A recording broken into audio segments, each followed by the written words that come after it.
Welcome. I'm E.G. Marshall. 4,000 years ago, Ecclesiastes wrote, "There is no new thing under the sun." It's true today, of course, that night still follows day, human nature changes a little, and man still rises against his fellow man. But tomorrow? Who knows? Let's just take a little peek into the future and see. Why don't you give me a divorce, Phyllis? I promise you'll never regret it. I don't think so, Gary. I have a better idea. Oh, yeah? What? This.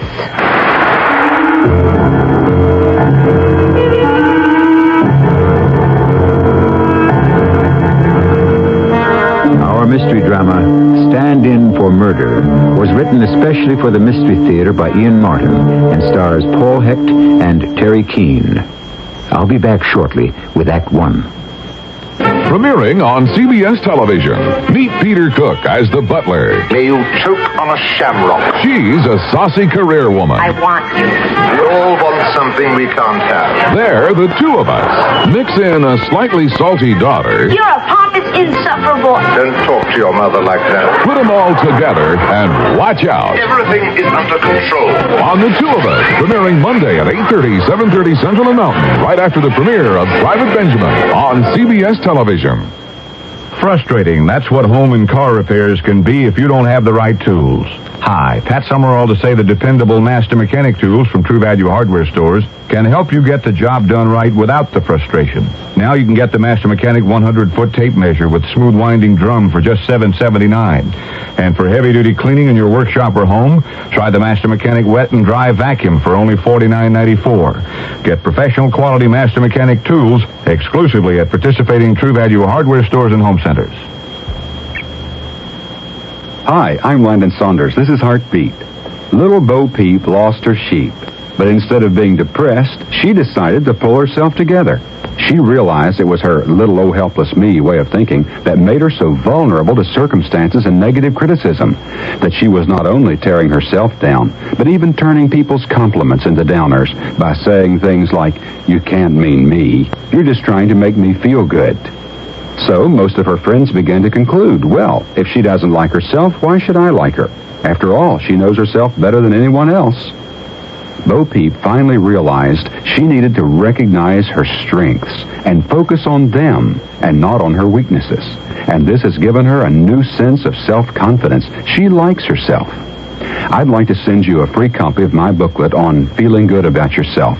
Just put the words "feeling good" on a postcard or in a letter and send it to Heartbeat, Hartford, Connecticut. This is free. This is Heartbeat.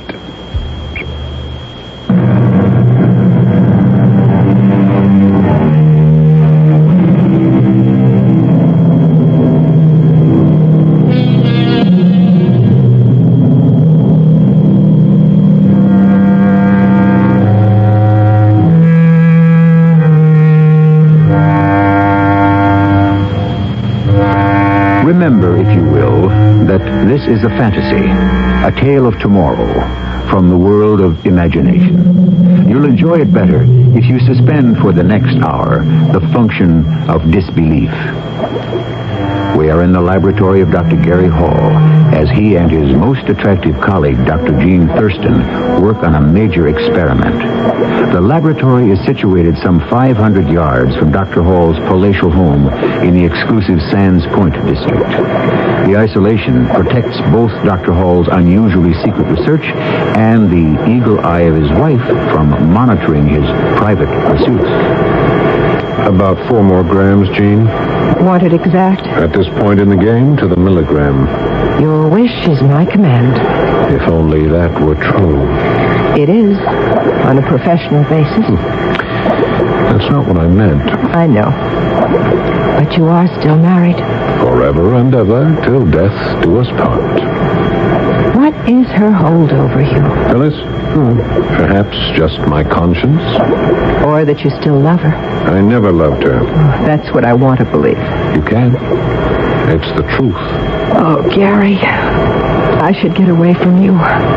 We're just whipsawing each other to death like this. Because conscience does make cowards of us all? What does that mean? It means I haven't the guts to break off a relationship that means nothing to me. Why not, Gary? If you could just explain why. That's the cyclotron. Turn it off. Yes, Gary.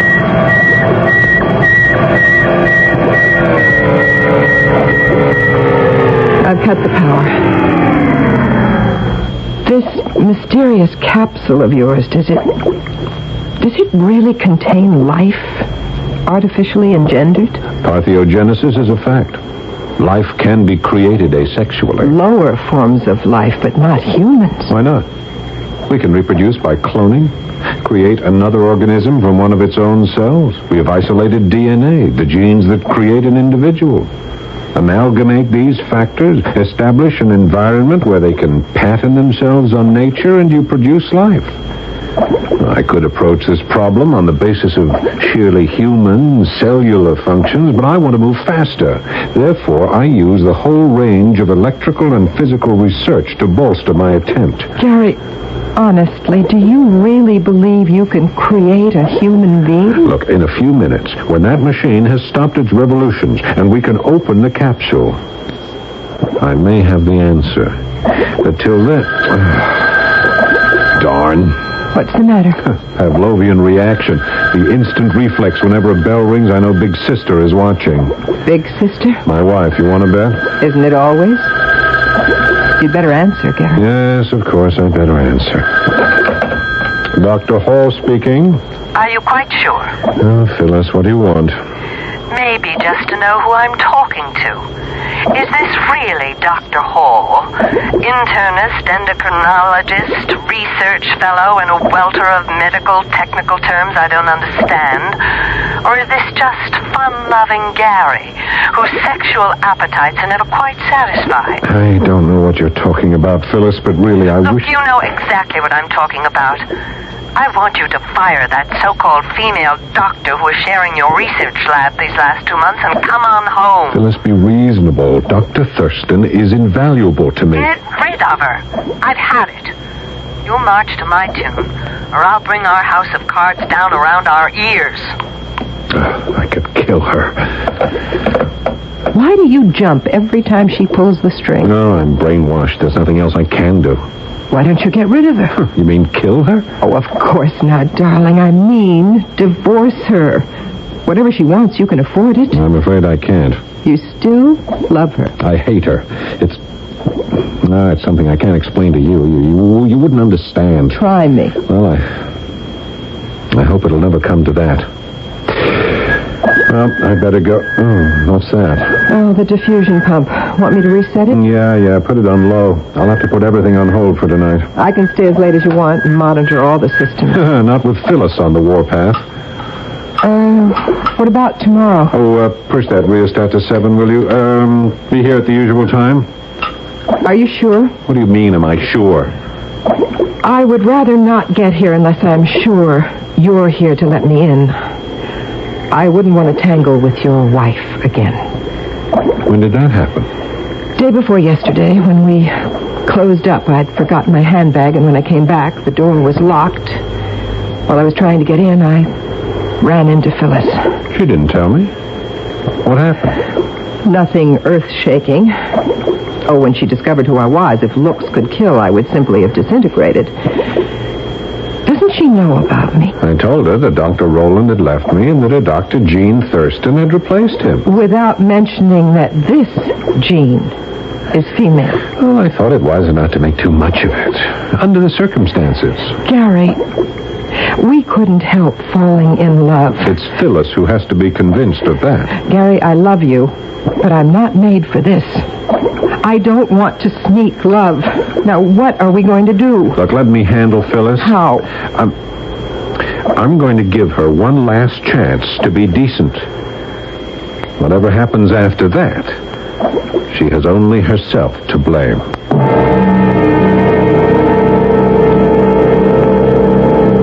Did you fire her? She's gone. That isn't what I asked. I want to know if you fired Oh, her. for Pete's sakes, Phyllis, I can't just fire an associate like that. I'm in the middle of the most demanding experiment of my life, and I need her assistance. I'll just bet you do. But you're not going to have it anymore, Gary. The experiment is over. What does that mean? It means no more games. The affair is kaput. There isn't any affair. Don't lie to me. I'm not. I want her out of your life. Or else. Or else what? Or else I tell the truth. No one would believe you. I have your confession. I could claim it was a forgery. Even if it were, an exhumation would prove you poisoned her. Oh, look, don't be a fool. My mother's been buried for over 5 years. Frozen dutifully by her loving and obedient son, according to her wishes, in a cryogenic coffin. Which also, according to her wishes, is not to be opened until the year 2100. Unless the police have enough evidence that she was poisoned, which they'll discover when they read the letter of confession you wrote and signed and gave to me. Oh, this is crazy, Phyllis.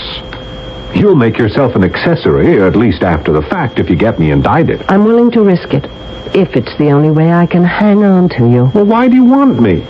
You know there's no love between us, no life. What's it worth to you? Oh, a great many things, Gary. Position, your name, wealth, all the things I grew up without. All the things I intend to hang on to and give you no chance to take away from me. You'll take it without love? If I have to, yes. So get rid of her. Look, it isn't that simple. I mean, quite apart from how I feel about Dr. Thurston, Jean, this experiment of mine is something I can't complete without her special training and knowledge. All right. I'll give you time. 1 week. If she isn't out of our lives by then, I'll take it we don't have any real life together. So what's left, I have no compunction about destroying.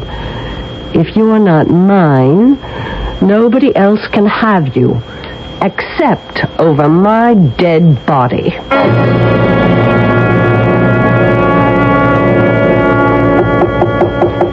Who is it? It's Jean, Gary. Okay, just a minute.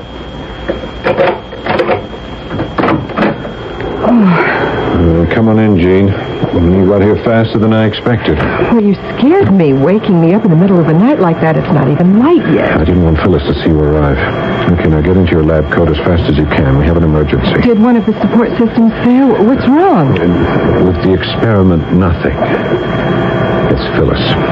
What do you mean? She made her choice last night, and that made a decision for me. I'm going to have to step up the laboratory schedule. Why? Because I've been ordered to fire you by the end of the week, and I don't intend to do that. Gary, you're finally going to stand up to her and break it off. Yes, but not quite the way you expect. I don't understand. Inside the tegument of this metal room is all the accumulated knowledge of past medicine and the work of a lifetime. I have fashioned a dream and hammered it on the anvil of my own intelligence till the vision has become reality. I have dared what no man has ever done. Like God, I have created a man in my own image. Gary, that's blasphemy.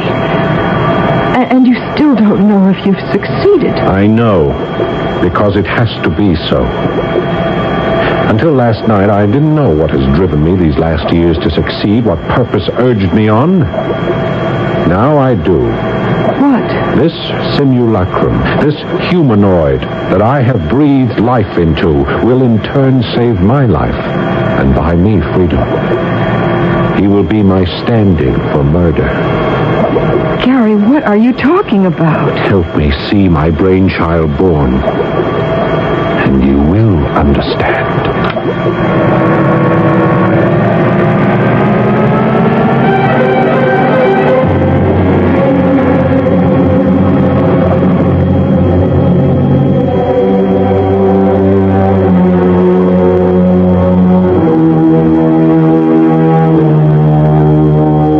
Dr. Hall crosses towards the large coffin-shaped iron lung that dominates the laboratory. In his his eyes the glitter of a fanatic. Dr. Jean Thurston is frozen for the moment, stunned by a whole new revelation of the man she loves, which she has glimpsed through the windows of his eyes. At her heart, icy fingers of dread tug as she tries to understand what he meant when he said, "Stand in for murder." I shall return shortly with Act 2.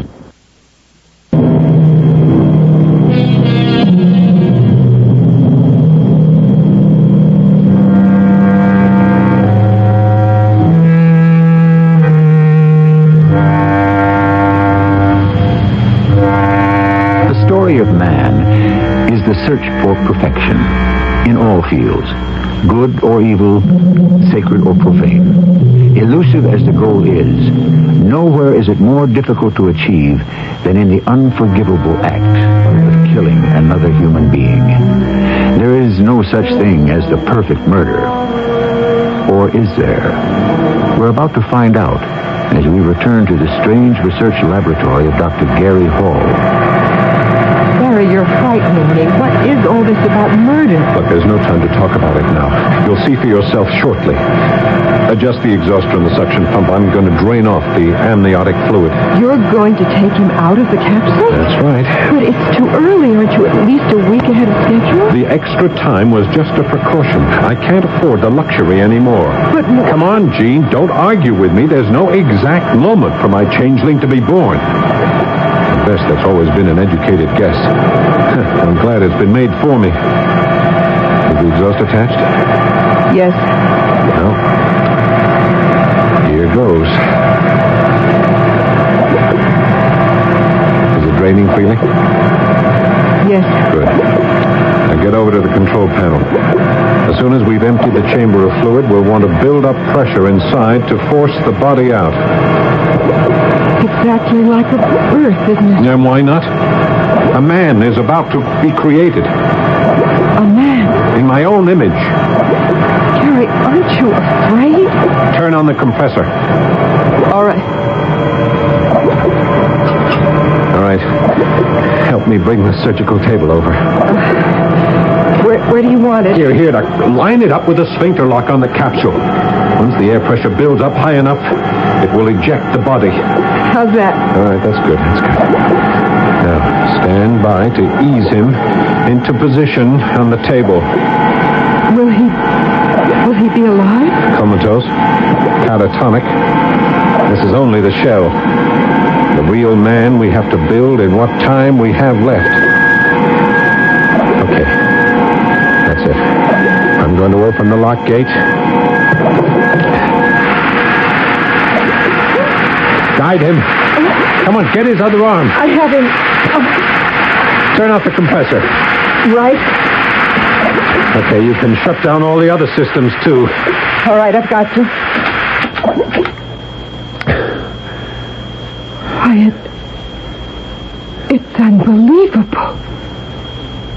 What did you expect? I didn't expect. I mean, it's a carbon copy of you. My simulacrum. Is that what you planned? He was cloned from one of my cells. It's not surprising. I still can't believe it. Why not? You've known ever since you came to work for me that we had a living organism inside the capsule? But not someone who was absolutely identical to you. As well as I know and love you, I couldn't tell you apart. That's what has become the whole object. What do you mean? When I kill Phyllis, I need a culprit. Here he is, our passport to freedom. Kill Phyllis? It's the only way we can have a life together. For me to be able to get away with murder. No, Gary, I can't stand for that. Well, you'll have to. Whether or not you want to share the future with me, I can't take it with Phyllis anymore. Then divorce her, leave her. There are other ways. No. You see, the unfortunate fact is that in order to create life, I have already taken one. Whose? My mother. She had all the money. It was in her hands. I needed it for my research, but she wouldn't let me have it. She treated me like a child with a ridiculous and impossible dream. She was pre-senile, and She needed a nurse to take care of her. Although physically she could conceivably have lived another 20 years. And in order to dispose of her, I needed her nurse's help. And the nurse was Phyllis? Yes. Yes, and she exacted a price for her cooperation. At the time, nothing mattered but the achievement I could see ahead of me. She was the one who administered the poison, but I provided it. And at her insistence, I signed a full confession that I was the murderer. And married her. There was no love between us. Oh, I don't think that's true. Oh, what do you mean? There must have been on her side. Why? She was marrying everything she'd ever desired. Wealth, social position, my family's name. And you. She must have loved you. Still loves you. Why do you say that? Because I'm a woman, and I love you. I suppose I can't help myself any more than she could. Oh, let's not talk any more about Phyllis. There was no love there. There has been no love in my life till I met you. And the only way we can hold on to what we have is through murder? Gary, this is wrong. This is terribly wrong. In the end, it will be just as terribly right. But we are forgetting our function as doctors. We've got to take care of our patient. He's not breathing. We better get him back in the lung. He doesn't need artificial supports anymore. Feel his pulse. It's steady. Strong. Mm-hmm. But why isn't he respirating? He's in suspended animation. I want to keep him catatonic till we program him. Program him? Of course. I can build all the somatic processes except the brain. That's what you and I have to do for the rest of this week. Build a whole personality.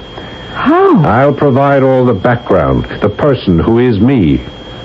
Your job is to program it for the computer and feed the tapes to my other self here. When he's arrested for the murder of Phyllis, not only does he have to look like me, but he has to act like me.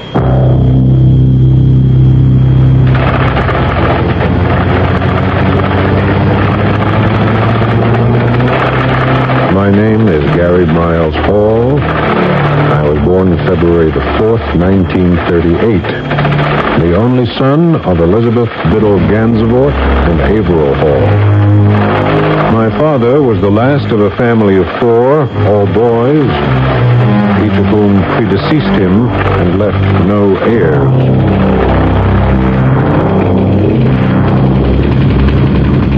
Vital statistics.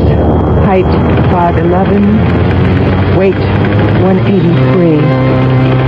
Hair dark brown, eyes brown.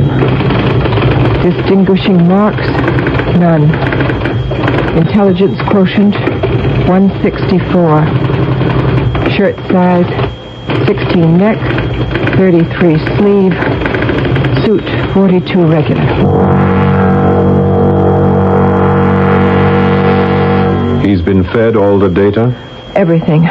History, vital statistics, emotional profile, a full chronology. Good. And we're ready to take the final step.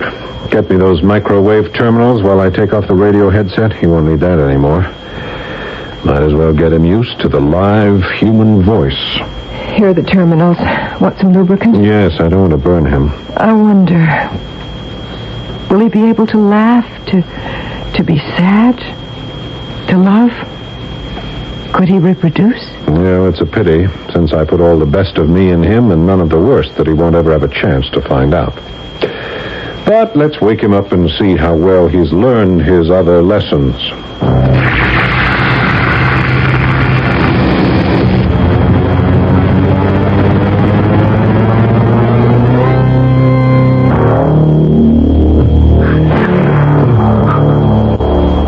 Are you all right?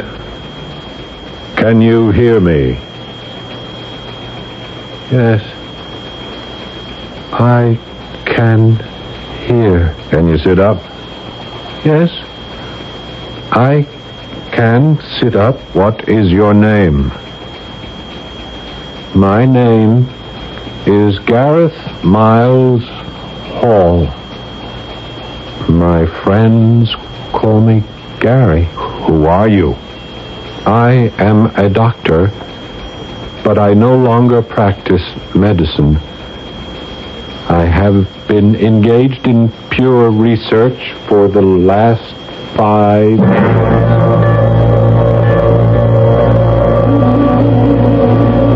I have for a long time been very unhappy with my wife.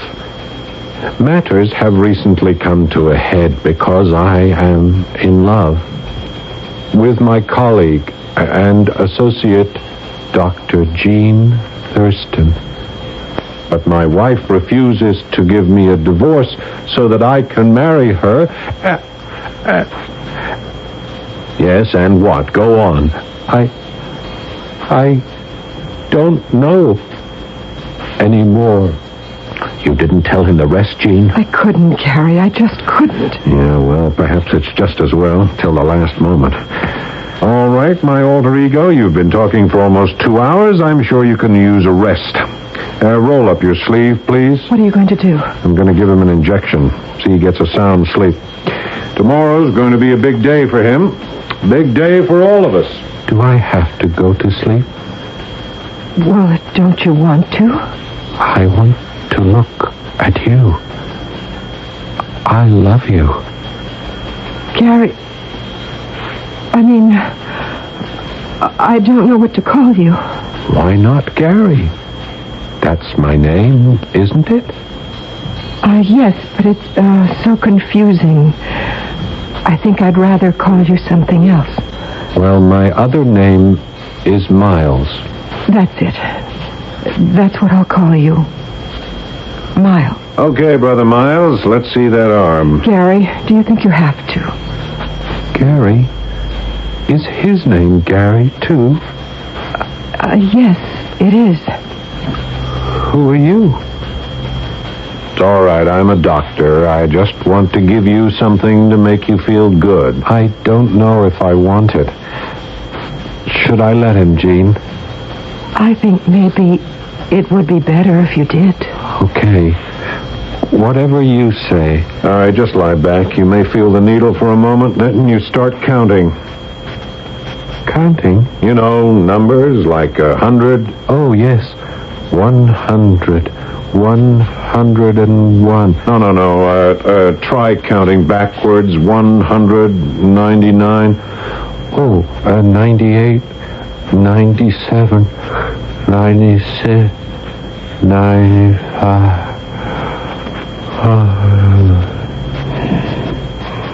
Good. He's out. Well, we'll keep him under wraps till tomorrow when he's needed. Tomorrow? You're planning to kill Phyllis tomorrow? Yep. It might be wiser to kill my alter ego, too. Suicide pact. Gary, you can't go through with this. I got to go through with it. I've spent the whole week setting it up. I have 2 suitcases full of cash ready to go in your car trunk. Enough for us to live like royalty the rest of our lives. And we leave in your car right after the deed. I have tickets for Mexico. We pick up new passports and identities there. We travel for a year. I'll grow a beard. Nobody will follow us or check on us. It's the perfect murder. Murder is plural now. My simulacrum. He's not a man. He's a machine. I don't see how you could even contemplate it. It's like murdering your own child. That's nonsense. I can always build another one.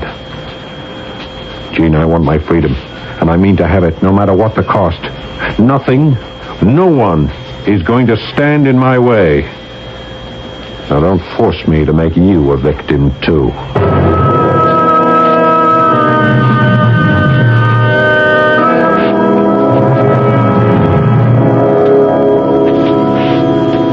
Jean stares in disbelief and fear at this man she loves, who so suddenly and violently has changed. It is as if he had given all the best of himself to the gentle humanoid he created, keeping only the dark, destructive forces for himself.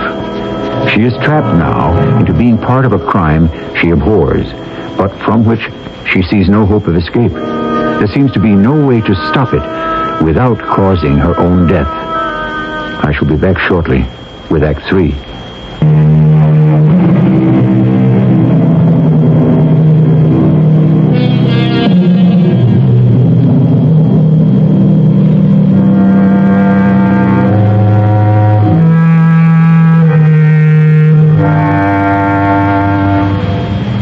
After a long, sleepless night, her eyes grainy and smarting, Jean Thurston has arrived for the last time at Gary Hall's laboratory. She seems listless and drained, ready to acquiesce in all his plans. Obediently, she listens to his instructions and answers all his questions. You paid the rent on your apartment? Told them you'd be gone for at least 6 months? Yes, Gary. Good. You have everything you'll need in your car. Yes, Gary. How are you going to kill her? The simplest way possible. We have a gun I got for protection against prowlers, a .38. It's upstairs in the drawer between our beds. It's the servant's day off, all except the butler. I'll send him on an errand as soon as I get back, and I'll shoot Phyllis. After that's done, you can bring the robot over, shoot him, and leave the gun on the floor beside them. But it will have your fingerprints on it. Of course, that's part of the plan. Along with everything else, his are identical with mine. I checked that out. Then what? Well, then the servants come back. One or another of them discovers the double tragedy. We are safely gone with no one on our trail. A perfect murder. Gary, there's no way I can make you reconsider. No, there's no way. I never knew I ached for freedom so desperately until now that it's within my grasp. So don't try to deny it to me, Jean.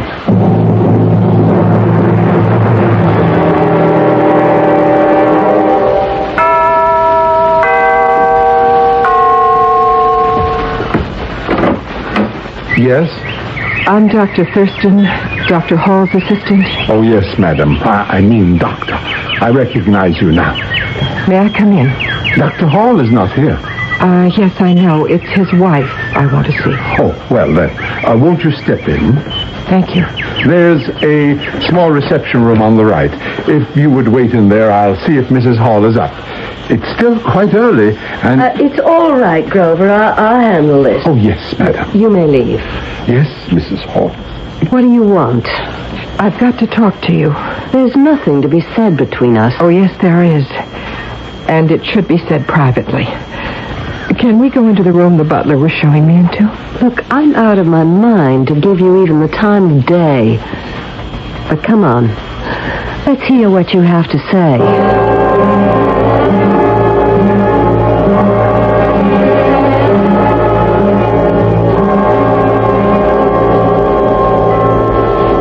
Well? Do you seriously expect me to believe all this nonsense about my husband planning to murder me? Why? Because you won't give him his freedom to marry me.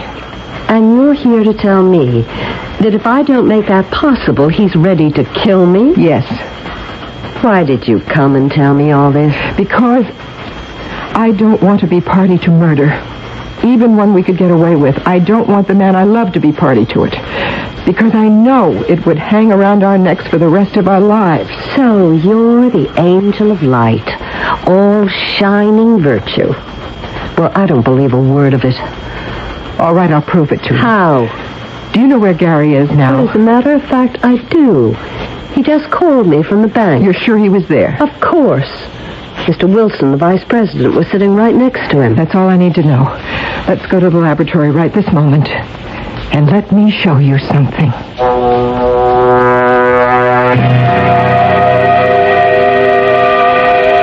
I can't believe it. I told you I wasn't lying. Gary, my husband, made this man? As you can see, in his own image. And this is the man that would be found with me after Gary had murdered me? Yes. Okay, if you're trying to scare me, Dr. Thurston, you have succeeded. Only enough to ask you to be reasonable, to find some solution to our problem short of disaster. Look, I'm afraid I'm just a very ordinary person. I can't even conceive of anyone making a human being. Oh, he looks like a wax doll. He doesn't look alive. He's tranquilized at the moment, in suspended animation. But believe me, he can be very much alive. How do you control him? Are there buttons or something? Oh, he's a lot more sophisticated than that. He is computer programmed to be harmless and to obey whatever orders he's given. Would he obey anyone? Whoever he's with. When Gary comes back, make sure he comes and talks to me. I'm perfectly sure this whole thing can be worked out. Oh, I'm so glad I spoke to you. So am I. As soon as Gary comes home, I promise you, I will straighten this whole thing out. Jean? Miles. Well, I didn't know. How long have you been awake? Quite a long while. I didn't want to interrupt. I was listening to you and that is, my wife. Well, yes. Jean, is it all right if I get up now? There are so many questions I want to ask. You're not supposed to ask questions. Why not? Because you're... Yes, that's what I want to ask you. Who am I? Really? I say I'm Gareth Miles Hall, but I feel something wrong, and I heard you tell her about the other one that you call Gary, who sounds like me, but how can he be the same person? Well, didn't you hear me tell Phyllis how you came to be? Yes. But how could I be the same as Gary? How can there be two of us? How could anyone think we are the same one? Miles, have you ever seen yourself in a mirror? A mirror? What is that? A piece of glass that shows you just how you look. Here, give me your hand. Now. There. Look. But that isn't me. That's the other Gary. Yes. The man who made you in his own image. Don't you understand? You look exactly like him. No. You are exactly like him. No, I am myself. I want to be myself.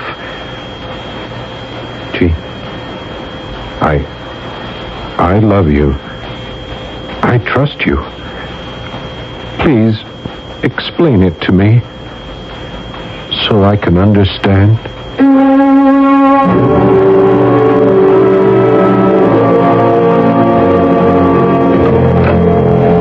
Phyllis, what are you doing up here in the bedroom? Waiting for you, Gary. Why? I see most of your favorite clothes are missing from the closet in the bureau. I thought perhaps you were planning to go somewhere. Well, as a matter of fact, I am. So I thought I ought to wish you goodbye. Exactly what I planned to wish you. If you're looking for the gun, I have it, Gary, in my hot little hand. Now, look, you be careful. That thing is loaded. Oh, I know it. I made sure of it, just as you did. What do you mean? Your doctor associate came to see me and laid out your whole miserable fantasy. I even saw the robot who was to be your stand-in for the murder. I don't know what you're talking about. Don't be a fool. Jean blew the whistle on you. Why would she do that? She gave me a lot of sentimental guff about how she didn't think you could live with yourself if she stooped to murder. She thought she could scare me into just stepping aside and leaving you free to walk out on me. Well, why don't you, Phyllis? I mean, give me that letter to destroy and a divorce, and I promise you'll never regret it. I don't think so. I have a better idea. Oh, yeah? What? This.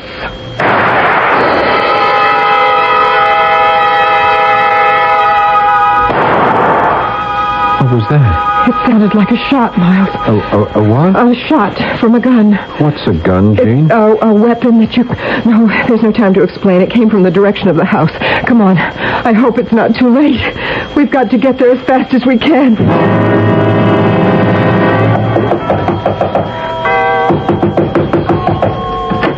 Phyllis. Oh, Phyllis, are you all right? Certainly I'm all right, Doctor. Won't you and my husband come in? Husband? Where's Gary? Upstairs, in the bedroom. I just shot him with this. Oh, good Lord. I've got to go to him. It won't do any good. He's quite dead. But why don't I take you both upstairs so you can see for yourself?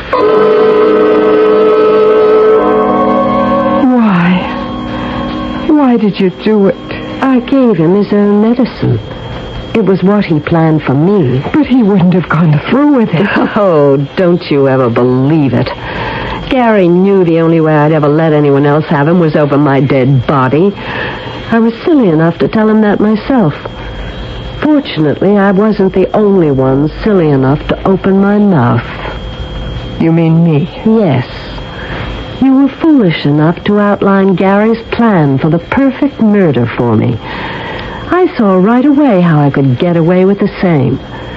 Since Gary had split himself like an amoeba, I had one too many husbands. So I decided to dispose of the one I couldn't handle. And what do you expect to do now? You and my brand new husband here are going to help me bundle Gary's body in the car. We'll tie some weights to him and drop him in the old quarry at Peterson's Corners. He won't be missed. What are you going to do about me? Get you out of my life at last. That won't be so easy once I go to the police. Accusing me of murdering my husband when he'll be standing right beside me? You think they'll swallow your wild yarn about Gary creating a monster like Frankenstein? They will when I show them Gary's notes and let them hear the tapes he prepared to program Miles. Miles? Yes. That's Jean's name for me. I like her to call me that. It's fantastic. Gary's voice just as if he was still alive. It really is perfect. But just to make sure, you better show me where those tapes and notes are. We'd better toss them in the quarry, too. I won't let you get away with it. You better. Or this gun might go off again. It's an empty threat, Phyllis. Don't tempt me. I warn you. A gun is a bad thing. It destroys. Stay out of this, robot. Give me the gun. Give it to me. No, Give it... let me. Miles, what have you done? I didn't mean to hurt her. She was pointing the gun at you. Did I hurt her? Oh, not you. It was an accident. She killed herself. Oh, Miles, it's the ultimate irony. It's just the way Gary planned it. The perfect murder. Victim and culprit neatly packaged. Case closed. Only instead of setting himself free, it's you he gave the freedom to. I don't understand. Oh, of course you don't. So many things you don't. Yet.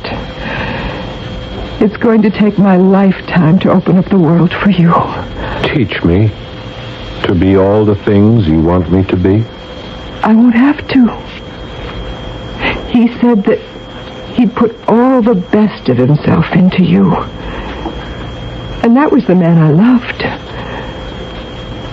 I think I'll start calling you Gary.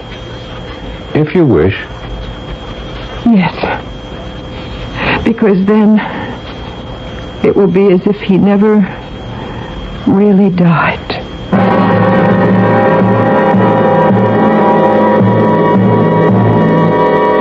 A strange and profoundly disturbing tale. As I said in the beginning, however, a fantasy, a dream, a stolen look beyond the curtain of the future when the impossible is no longer improbable, and even the improbable could turn out to be true. I'll return shortly.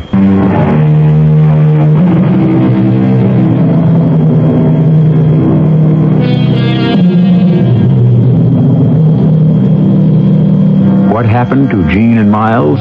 Or Gary, as she prefers to call him, well, they drove off in the car with the money in the trunk and the travel tickets, and no one to follow or care where they went. So we don't know. We can't know, because this is a tale of tomorrow, and it hasn't happened yet. Our cast included Terry Keane, Carol Teitel, and Paul Hecht. The entire production was under the direction of Hyman Brown. This is E.G. Marshall inviting you to return to our Mystery Theater for another adventure in the macabre. Until next time, pleasant dreams.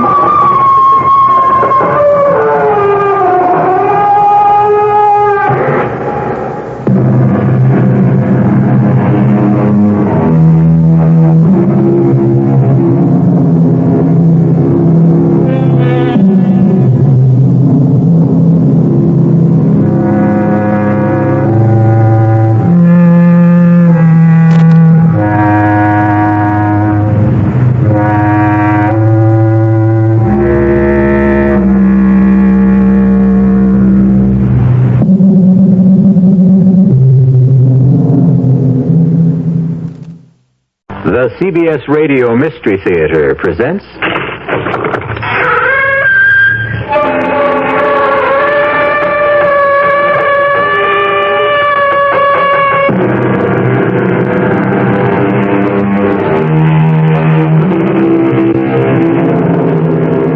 Come in.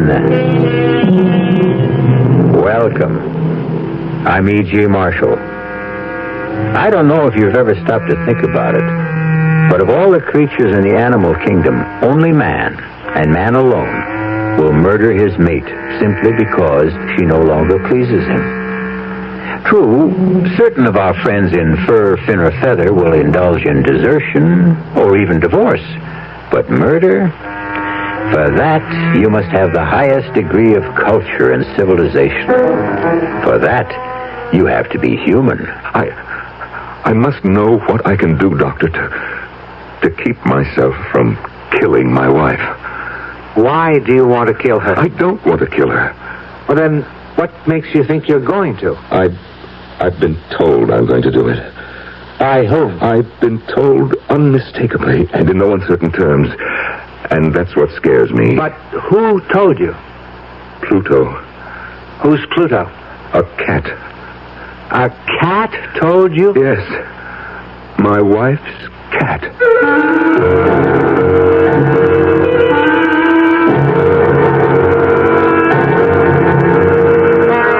Our mystery drama, The Black Cat, was written especially for the Mystery Theater by Sam Dan and stars Norman Rose.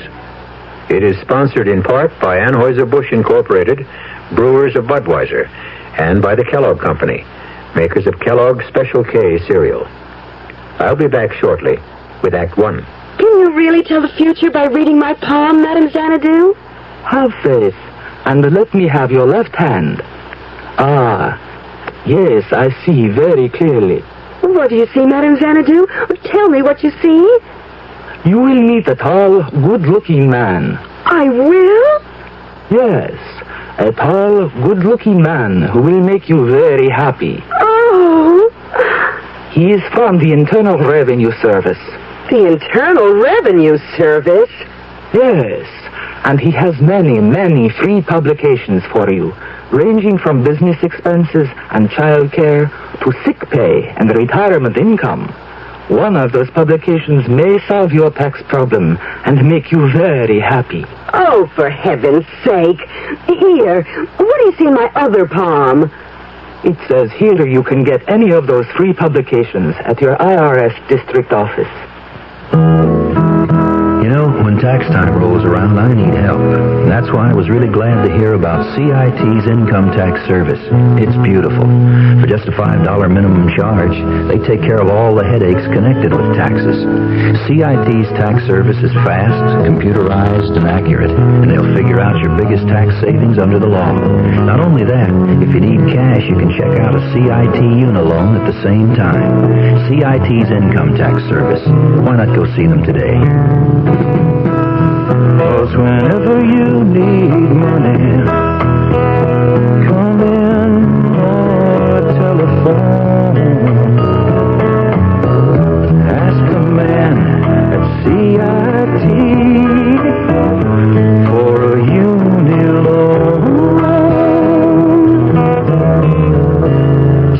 CIT makes money happen. Takes care of your taxes, too.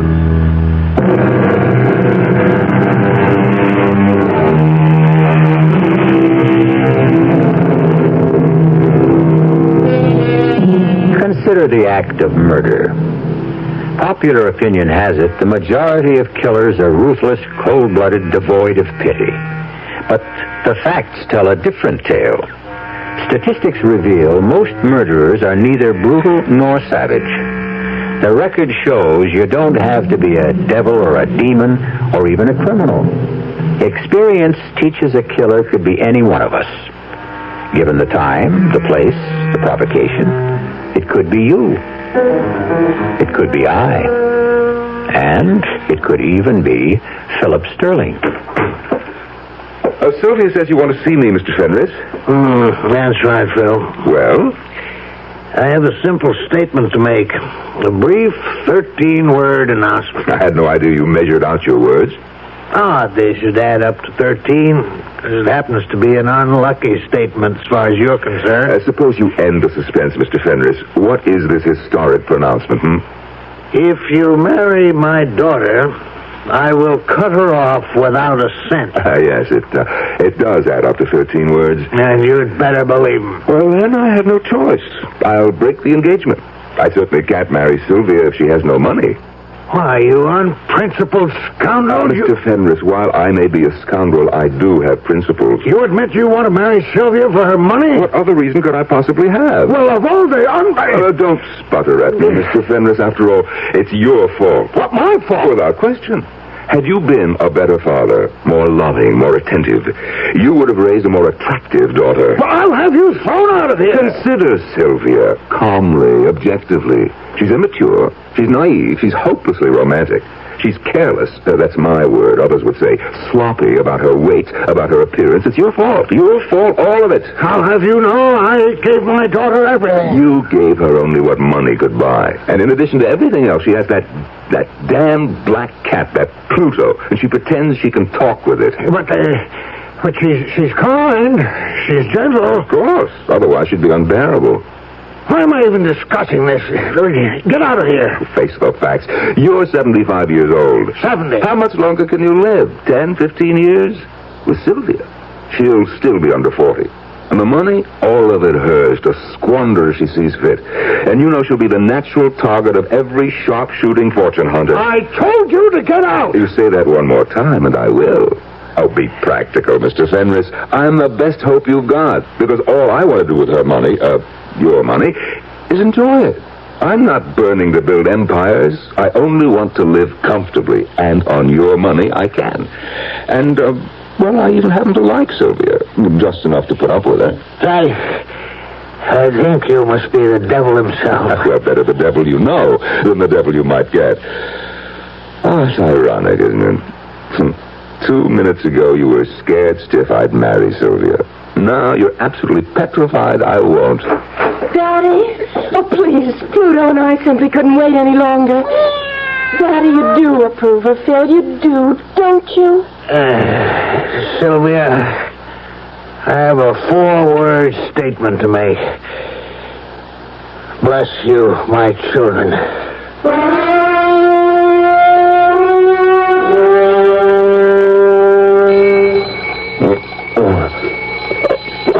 Hey, who set that thing? Good morning, Phil, darling. I did. You did? What for? We have to be up and about. Oh, at 5:45 in the morning? Well, I intend to make your breakfast. I never ate breakfast. Well, you should. You should. Gets the day off to a glorious start. Well, it's not as if I'll be swinging a pick and shovel. Well, maybe you should. Oh, Pluto's up. Would you get out of bed, Phil, darling, and let him in? Yes, dear.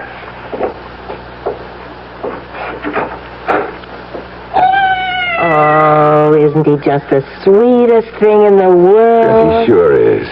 Now, what were we talking about? Picks and shovels and hearty breakfasts. A combination guaranteed to make me ill. Phil, You don't know a thing about the construction business. I never claimed I did. I was honest with your father. But then why did you accept a job with a plush office and a secretary? Because I honestly intend to learn the business. Then that's why you should walk into Daddy's office and say, "Sir, the only way to learn this business is from the ground up." Well, Well, you know I'm right. And besides, Pluto thinks it's a splendid idea. Pluto thinks? Oh, of course he does, don't you, Pluto? Matter of fact, Pluto and I discussed it last night. Sylvia. Why can't you believe Pluto and I talk together? Because to talk means to exchange words, and Pluto cannot. Oh, no, dear. To talk together means to exchange thoughts. And that's what we do, Pluto and I. How? Well, you look Pluto in the eye, and then you beam your thoughts at him, and he just beams his thoughts back at you. That's talking, that's communicating, isn't it? Well... I looked into Pluto's eyes, and he looked into mine, and he just beamed that idea about the way you could learn Dad's business right into my head. So, don't you see? You have Pluto to thank for it. Yeah. Thanks, Pluto.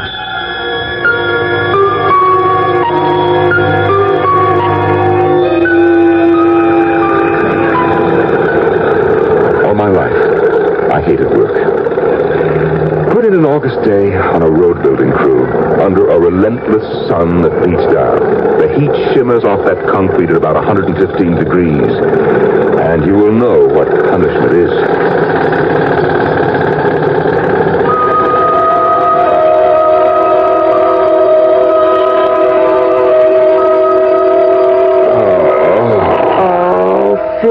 Darling, where does it hurt? Everywhere. Well, a little gentle massage will ease those aches. No, nothing. Nothing will ever relieve these pains. Pluto says you'll get used to it. Yeah, well, you just tell Pluto for me that I will never get used to it. You will. Let Pluto tell you himself.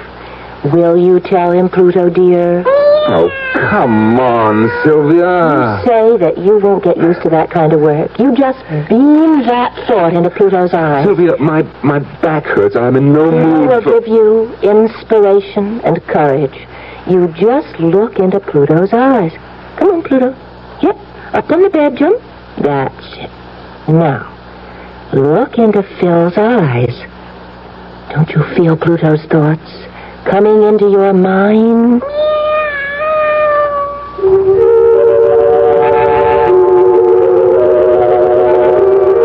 I don't know what color a cat's eye is supposed to be, but suddenly I was staring into a kaleidoscope of brilliant hues, flaming reds, freezing greens, burning yellows, icy blues, all of them shifting, twisting, trying to form into shapes, and there was this terribly taut feeling of tension, as if the entire kaleidoscope were trying to dissolve into a scene. And finally, the way a bubble bursts, all the colors blended into that one icy blue. That icy blue became two of the coldest, frostiest eyes I'd ever seen in my life. The eyes of a sharp-faced man in a black robe, and he was talking to me. Philip Frederick Sterling, have you anything to say before the sentence of this court is passed upon you? I didn't do it. I swear I didn't. I couldn't kill anyone. I'm not made that way. You must believe me. I'm not a killer. You shall be in prison at the state penitentiary. No, you can't do it. I'm innocent. Until the 3rd day of April. No, no. Shall be.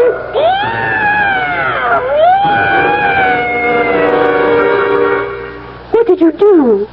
What did you do to Pluto? Huh? I didn't do anything to Pluto.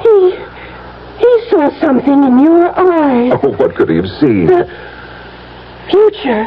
The future? Yes. He saw the future, and it frightened him. Oh, he's terrified. And so are you. Me? What are you talking about? I'm not... Well, why are you shaking all over? Who's... You are. Phil. What did you see in Pluto's eyes? Nothing. But Phil... I said I saw nothing.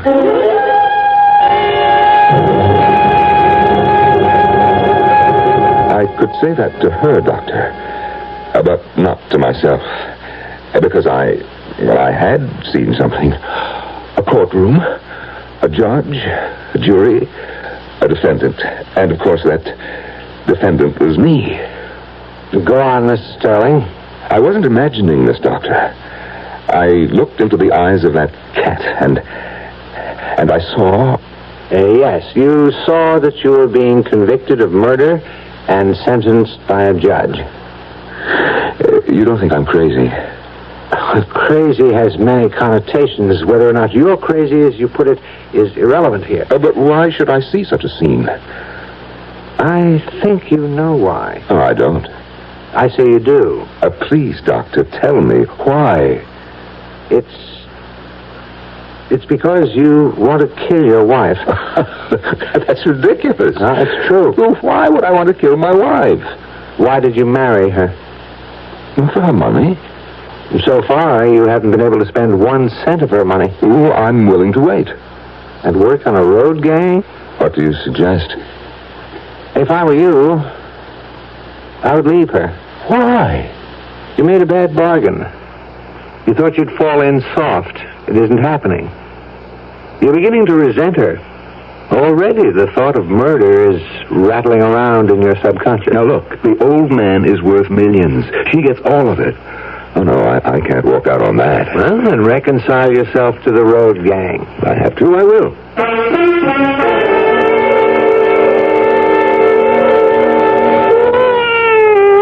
Oh, darling, reach down and pat Pluto's head. He's forgiven you. For what? For scaring him the other day. Oh, poor Pluto. Come here, boy. Now you see how he likes you? Well, I like him, too. We're pals, aren't we, Pluto? Well, do you think you could talk to each other again? Oh, sure. How are things, Pluto, baby? No, I mean really talk. Look into his eyes. Oh, that. Look into them, Phil. Maybe Pluto has something to tell you. Well, okay. Talk to Phil, Pluto. Talk to him.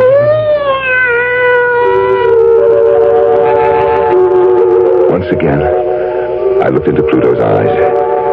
Deep into his eyes. Once again, the colors surged and swirled. Reds, greens, blues, yellows. Boiling, burning. And suddenly, all the roiling motion stopped. As if it were frozen. And the icy blue predominated. And once again I was staring into those 2 icy blue eyes. The eyes that belonged to the sharp-faced man in the jet-black robe. In all my years on the bench, I have never encountered murder so foul. I didn't do it. I must warn the prisoner. If he insists on interrupting... I didn't do it. The fiendishness of this act... I couldn't do it. Only a month... Oh, no!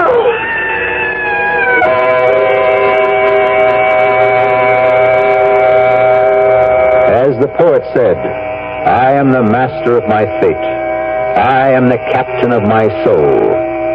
He might have added, I am the ruler of my mind. It's an interesting project Phil Sterling has set up for himself. Talk out the bad, talk in the good. Drive murder out of his brain and coax love into his heart. If such a thing can be done, it will happen when I return shortly with Act 2.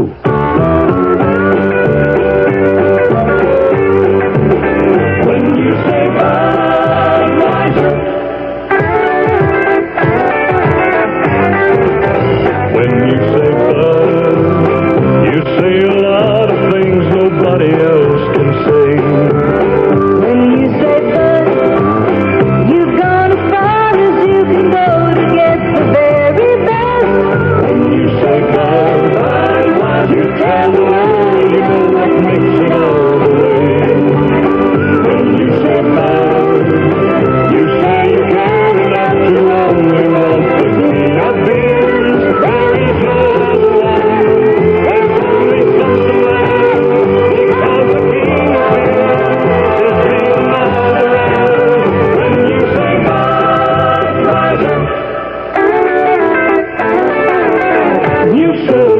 Anheuser-Busch, St. Louis.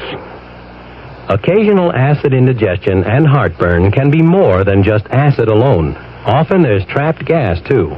That's what we call gasid indigestion. Digel is made for gasid indigestion because Digel is different. It does more. Digel reduces excess acid while its patented simethicone gets rid of trapped gas fast. Use only as directed. Digel for gasid indigestion. No plain antacid can do what Digel can. Of all the leading laxatives, only one, Phenamine, is a gentle chewing gum laxative, and for a very good reason. It's pleasant to take. Phenamine goes into your system gradually, little by little, and after Phenamine has entered your system, it begins to work gently, predictably, to relieve occasional irregularity. Phenamine, the gentle chewing gum laxative. Like all medicines, take only as directed.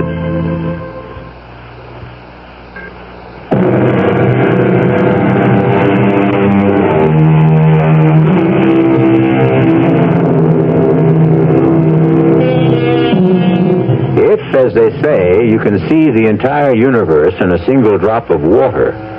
Why is it unreasonable to suppose that Philip Sterling can see the future in the eyes of a cat? Phil is not only convinced he can see his future, he is also certain he can change it. For the better, naturally. Sylvia, call Pluto in here. Oh, darling, he's very frightened. Call him in. Well, I'm not sure that I should. I need him. You what? Sylvia, you're the one who insisted on having the word obey in the marriage ceremony. Call Pluto in here. Pluto. It's all right, baby. Yes. Here, Pluto. Up on Phil's lap. That's it. Yes. I want to look into his eyes. Oh, I don't think it's wise. Well, I have my reasons. All right. Pluto, Phil wants to talk to you. Pluto, talk to Phil. Once again, I looked into Pluto's eyes, and I saw nothing. Absolutely nothing at all. What do you say to that, Dr. Myers? Murder? If it was ever in there, I drove it out of my mind. I drove all thoughts of murder out of my mind. Look, Pluto's smiling. Of course. And you're smiling too.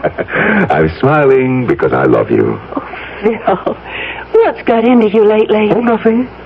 Nothing at all.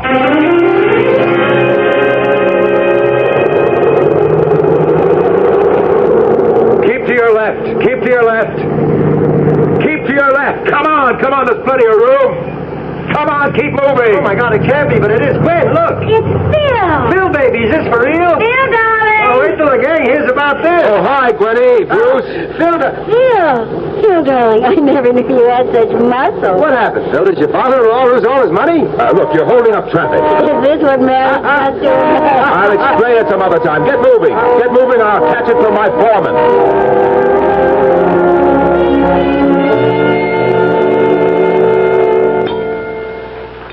Everything go all right today? Oh, sure. You haven't said a word all during dinner. Well, I'm just tired. Well, I know you're not used to hard work, but you'll see. You'll find it so rewarding. Oh, sure.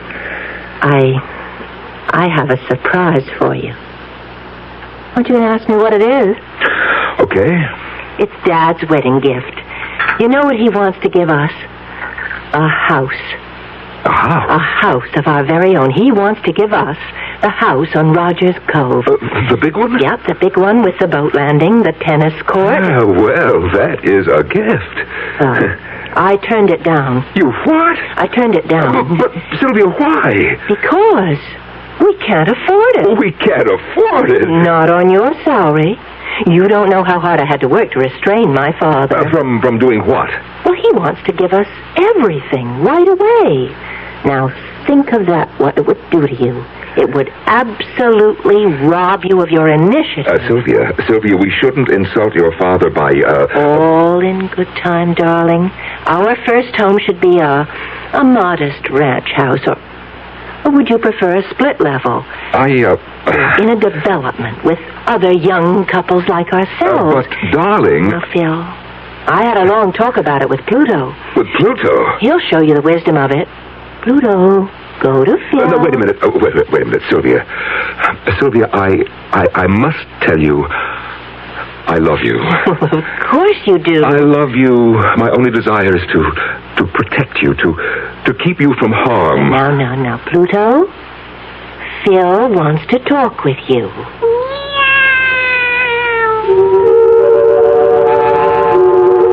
Once again, I looked into those eyes. Once again, the whirl of almost blinding colors. But this time, something was different. In the struggle among the blues, the yellows, the greens, and the reds, the bright crimson reds, they were winning out. Everything was red. Flowing red. Blood red. Red blood on a pale white face. Blood on Sylvia's face. Phil, please. Don't hit me. Oh, Phil, please. I told you. I warned you. Phil, no. You ruined my life. All my friends laugh at me. I love you, Phil. Oh, please don't hit me again. Get up. I'm not through. Oh. Get up. Sylvia.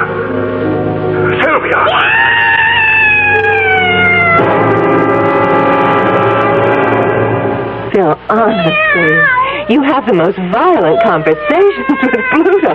Oh, no, Pluto. Everything's all right. Phil, what were you and Pluto talking about? Nothing at all. Where are you going? Out. Oh, I'll come with you. No. Oh. Sylvia, can't you understand? Sometimes a man just wants to be by himself, that's all. Of course, darling, I understand. We understand, don't we, Pluto? Yes.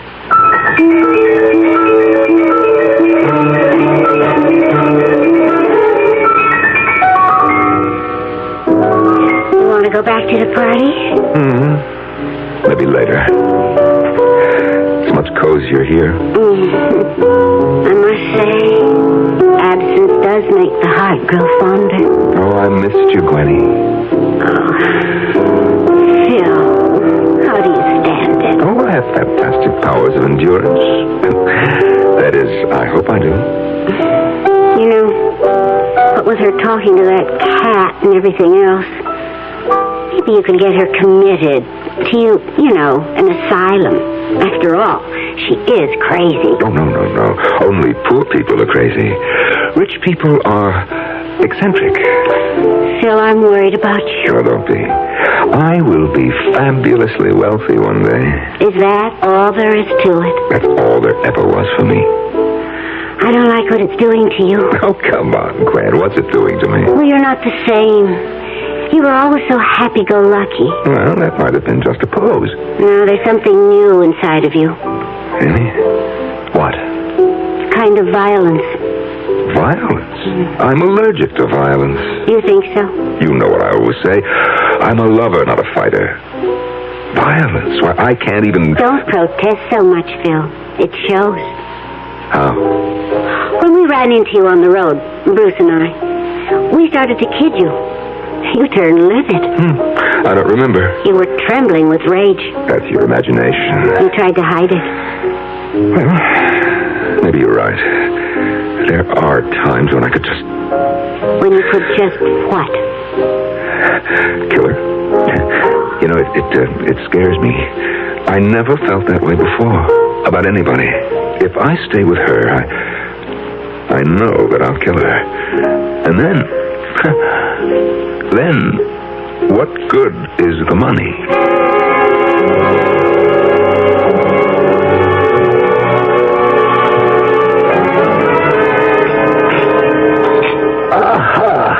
That's delicious. Have another helping, Dad. You know, Phil, she used to break the heart of every chef I'd hire. These fellas all had international reputations, but she'd just walk into the kitchen and whip up a little dish and put them all to shame. Daddy, the preparation of food is a personal, intimate thing. We shouldn't hire strangers to do it. Don't you agree, Phil? I've never seen Phil so quiet. That's right. Darling, both you and Pluto haven't said a word all evening. I don't know about Pluto, but I am preparing a statement. Oh, that sounds serious. It's a very important statement. Now, that's a coincidence. I, too, have a statement. May I? Of course. Phil, you've absolutely exceeded all my expectations. You've been an excellent husband to Sylvia. You've been conscientious on the job. And so, therefore, I have a 7-word statement. Odd that it should add up to 7 because it's a lucky statement, and, well, here it is. I have included you in my will. Oh, Daddy. Oh, that's wonderful. Isn't it wonderful, Pluto? I know now, Phil, that you'll succeed in the business. One day, they'll all be yours. Oh, Phil, did you hear that? Oh, yes. Yes, I heard it. Well, now that Daddy has made his statement, what was yours? What was mine? I was ready to say 4 simple words. I want a divorce. However, at that moment, it seemed like a stupid thing to do.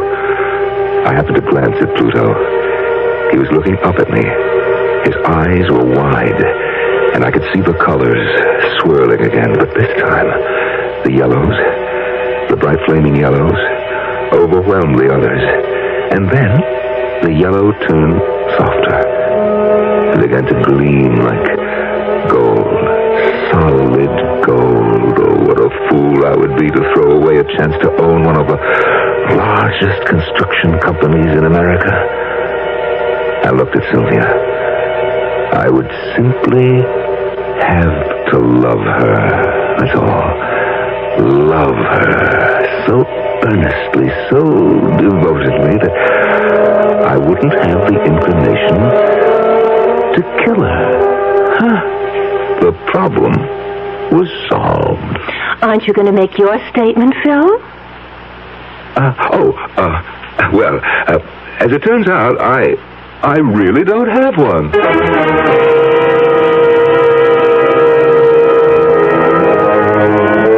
You're playing a dangerous game. All your instincts tell you to get out. But suddenly, the stakes are raised to dizzying heights. What do you do? Phil Sterling has decided to stand pat. But how strong is his hand? Losers and winners in this game of life and death will be determined when I return shortly with Act 3. And now another tale of the ball and chain. At Kellogg's Special K presents the good, the bad, and the heavy. Why is that cowboy wearing a ball and chain? Because carrying around extra pounds can be just like carrying around a ball and chain. How symbolic. What will it is, senor? Give me the Special K breakfast. Here you go. For a Special K, it's milk, orange juice, and coffee. Say, don't I know you from someplace? You probably don't recognize me with my ball and chain. I used to be 10 pounds lighter, but I'm getting back that way by exercising and eating smart at every meal. Starting with this here Special K breakfast. What's so special? It's less than 240 calories, 99% fat-free, and delicious. It's going to help me get rid of this here ball and chain. I bet your horse will be glad to hear that. another ball and chain, like foot dust. Your happy ending could begin with the Kellogg's Special K breakfast. That's Kellogg's Special K. That's right. Good night. When you put out good money for a homeowner's policy, you're buying the service that agent's going to give you the first time that you have a claim. State Farm agent Gabe Franco, Fort Collins, Colorado, talks about homeowners insurance. State Farm has always been synonymous with good service. But the amazing thing is that you get that kind of service without a big price. State Farm has a reputation for low rates. Nowadays, when a guy has a budget to watch, that's more important than ever. You have to make sure that you get the best deal for your dollar. And so you see, you get the kind of service you need for a homeowner's policy. And some real financial advantages, too. And that's hard to beat. State Farm Fire and Casualty is number one in homeowners insurance because of low rates and outstanding service. Good reasons to see your nearby State Farm agent now. And like a good neighbor, State Farm is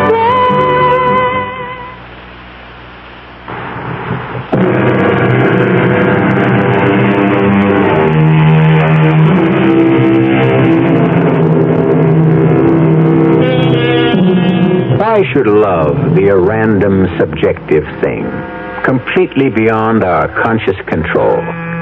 Why can't we say, she is the logical person for me to love? Phil Sterling is determined to love his wife, because if he can't, he knows he will have to kill her. Oh, darling, let's quit for the night. Or I can mix a batch of cement and start on the wall if you want me to. You work hard all day. Then you come home at night, and I make you work in the basement. Oh, well, I don't mind. Come on upstairs, wash up. No, I just as soon keep working and finish this. Oh, but not tonight, Phil. I asked the Conways over for coffee. The Conways? Well, they really are such lovely people. Well, he's a bore. Phil? And she's such an idiot. Phil, you have to be friendly with your neighbors. Why? Oh, darling, don't lose touch with ordinary people.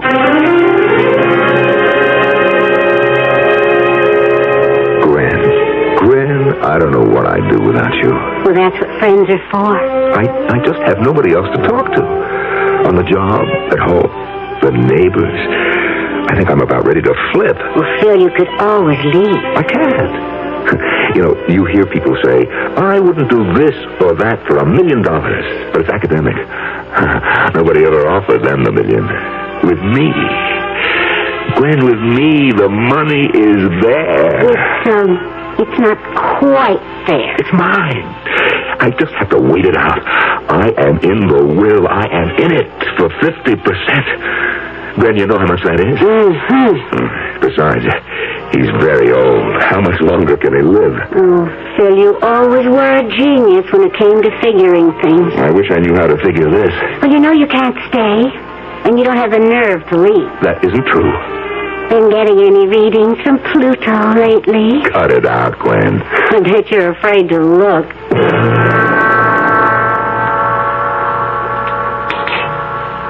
Phil, you haven't eaten a thing. I'm not hungry. Oh, darling, something's troubling you. Talk to Pluto. You'll feel better. I don't want to talk to Pluto. Oh, he's such a comfort. Talk to Phil, Pluto. Yeah. Sylvia, I love you. Well, I love you, and Pluto loves you, too. Tell him you love him, Pluto. Well, I know something will cheer you up. Daddy's got the results from his physical today, and he's in the best shape of his life. He is? And you deserve all the credit. Because he doesn't have to worry about me anymore. The doctor said Daddy will probably live forever. Oh, that's great. Phil, I can tell you're not feeling... I'm fine. You're out of sorts. Come on, let Pluto comfort you. Keep that cat away from me. Pluto is not that cat. Meow. Oh, now you see, you've hurt his feelings. Oh, for crying out now, loud. Tell him you're sorry.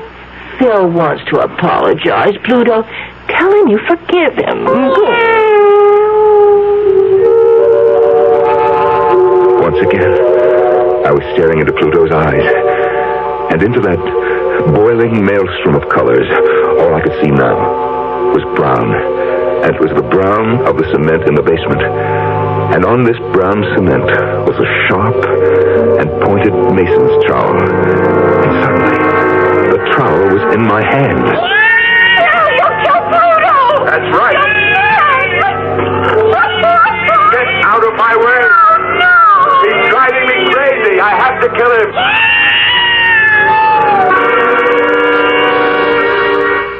Phil, what's What's wrong? You're trembling. It's nothing. It can't be nothing. I'm going out. Again? Where? For a walk. Where do you always go on these walks? Nowhere. I just walk. Now stop nagging.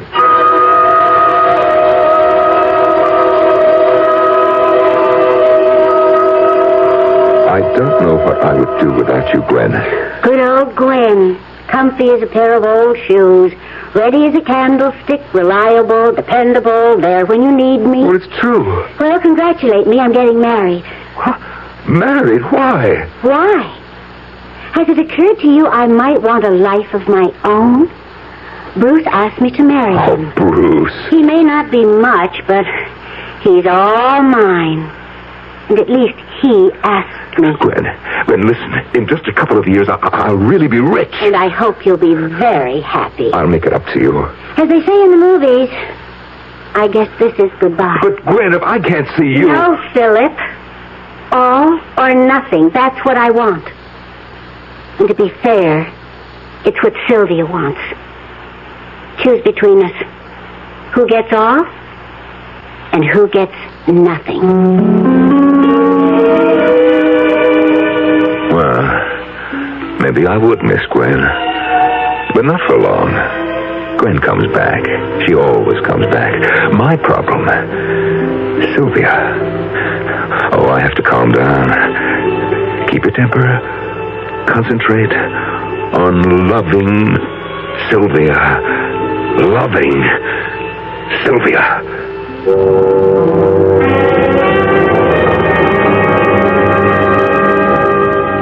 Phil. Yes, dear. Pluto and I have a question to ask you. Oh, what is it? Who is Gwen? What did you say? I think you heard me. He heard me, didn't he, Pluto? Yeah. Who is Gwen? Well, Gwen is a girl I used to know. When did you last see her? Now, look, what is I'd this? like an answer. Sylvia, who told you about Gwen? Who do you think? Pluto. What does Pluto know? Everything. You're in love with her, aren't you? No. Don't lie to me. I am telling you the truth. You can lie to me, but you can't lie to Pluto. Sylvia, now listen to me. I am telling you the truth. I love you. Oh, tell that to Pluto. I dare you to tell that to Pluto. Pluto, that mangy cat. Hey, where are you going? Home. You're home now. No, I'm going home to my father. I never want to see you again. That damn cat, I'll kill him. No, please, don't. Run, Pluto. Run. Oh, that stupid cat. Look, he ran down to the basement, Sylvia. He can't get away now. I've got you cornered, you stupid cat. Dodge him. Pluto, dodge him. You can't get away. You won't get away. Phil, you're mad. Put down that trowel. Stand still. Stand still, you stupid beast. You've got nowhere to go. Here, Pluto. Here, come to me. Come, I'll protect you. Sylvia, let go of that cat. You give me Pluto. No. I won't have any peace. I won't have any sanity until I kill him. No, Phil, no. Let go of him. No.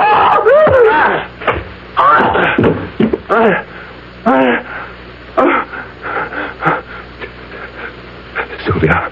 No. Sylvia!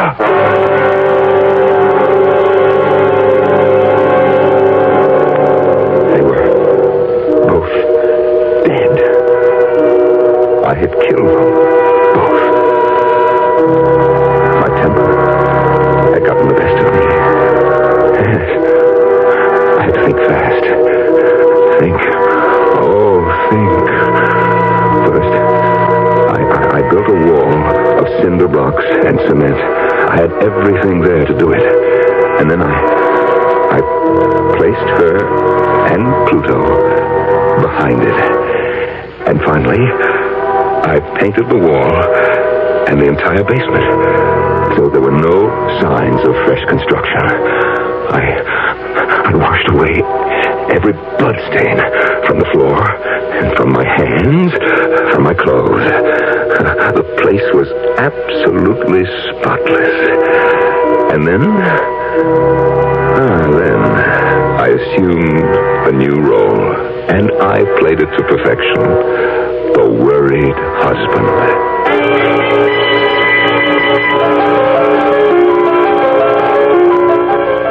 What could have happened to her, Phil? I don't know. Oh, I'm scared. How could she just disappear? You two weren't quarreling, were you? What, Sylvia and I? Yeah, I know. The lovebirds. Oh, well, I'll tell you what I'm scared of. She has all kinds of, weird ideas. And, what with that cat? Who knows? Maybe she just wandered off. Well, we'll find her. You have to be brave, son. Oh, I just couldn't get along without her, Dad. My only worry was the will, but I was still in it. So that worry was unnecessary. And actually, I was in it bigger and better than before. Maybe I should have killed her sooner.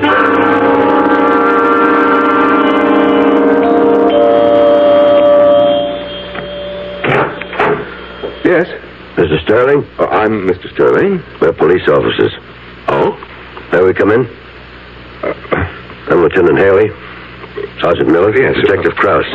Oh, well, what can I do for you, gentlemen? Your wife has been reported missing. Yes, that's right. I'd like to ask you a few questions. My father-in-law and I wrote out a deposition. He's Frank J. Fenris, a very influential man. So I've heard. Your wife disappeared last Tuesday night. Oh, yes. Mr. and Mrs. Conway, your next-door neighbors, report they heard sounds of arguing. Did they? Mrs. Conway characterized it as a fight. Mrs. Conway is a fool. But did you have a fight with your wife? Certainly. Don't you ever fight with your wife, Lieutenant? Do you have any idea where your wife might be now? Lieutenant, do you suspect me of doing away with Sylvia? No, sir. I don't like the tone of your voice. And I don't like the look on your face either. I'm sorry. Yes, it's that cynical, know-it-all cop look. Yes. You figure that I killed her. Mr. Sterling, I'm sorry if we seem to irritate you, but our job requires that we ask questions. So what did I do, Lieutenant? Kill her and hide her body? Nobody said that, sir. Then why are you here? To search the house. Now, I know my rights. For that, you need a warrant. We have a warrant. Oh. Well, go ahead. Jim, Otto, look around. Well, Lieutenant, any corpses in the closets? Will you show us to the basement? The basement? Yes. You have one? Well, of course we do. Just follow me.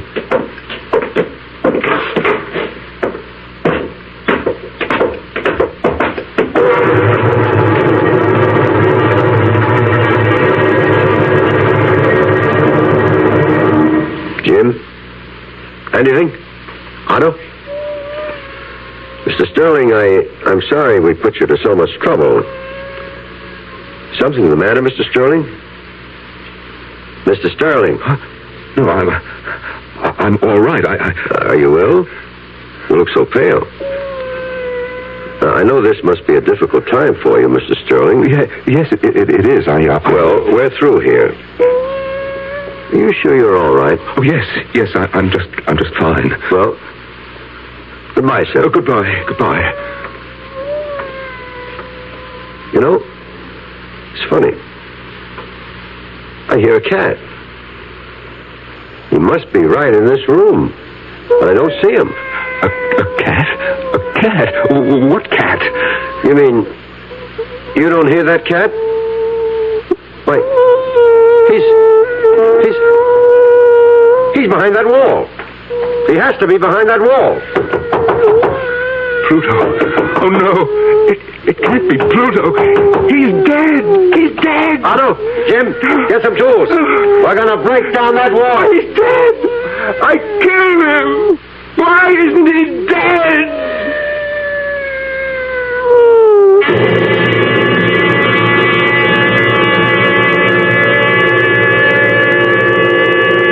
Why? The answer is simple, and it's also the moral of our story, which is, a man is ill-advised to fool with a cat. Why? Because a man only has one life, while a cat has 9. And at this point in time, Philip Frederick Sterling has no lives at all, while Pluto still has 8. I'll be back shortly. Young I may be,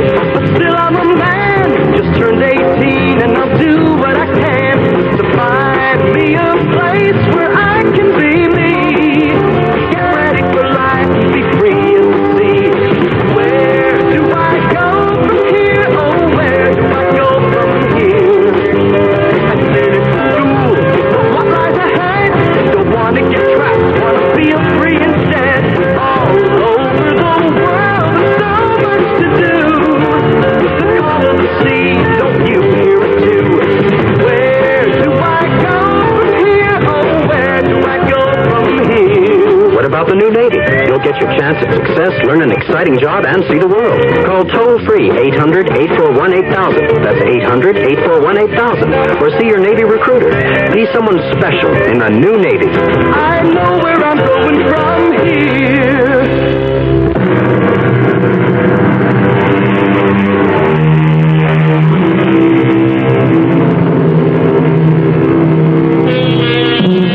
What we're doing on this show is bringing back some of the best of the good old days. And a good old expression used to be the cat's meow. Mom and Dad use it all the time, even though they didn't exactly know what it meant. Well, after this tale, we know.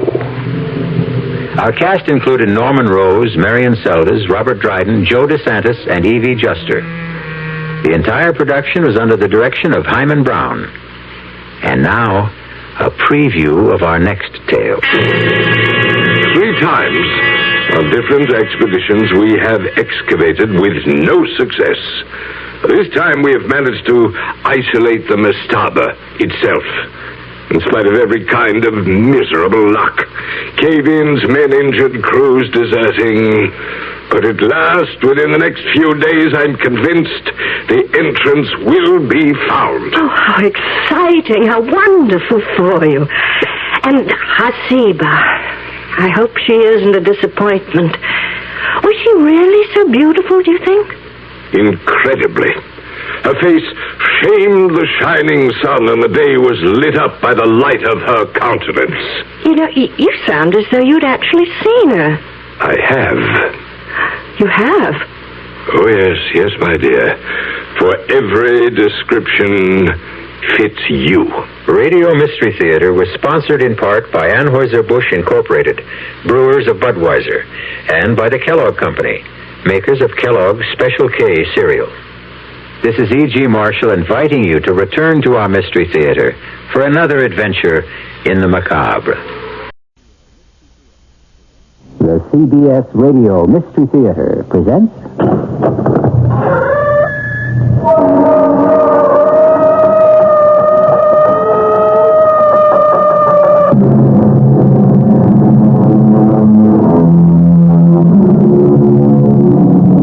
Come in. Welcome. I'm E.G. Marshall. The Book of Records tells us that the longest authenticated age a human being has ever reached was 113 years, somewhere in upstate New York. We read about men and women in certain Asiatic parts of the Soviet Union who are reputed to live to the ripe age of 135. And the Bible records that all the days that Adam lived were 930 years. Have you ever considered what it might be like if by some miracle of circumstance you were to survive beyond the 70 allotted to most of us? But way beyond. Let the steel jaws of the guillotine drip with the finest blood in France. Slaughter them all, murder them all. Lady, how could you have been so clumsy as to let Madeleine de Chenier slip through your blood-stained fingers? How did you let her escape? Lady, you must control yourself. Because she was too clever. She escaped your horrible machine of death, and she lived on and on and on. In spite of all of you, she lived.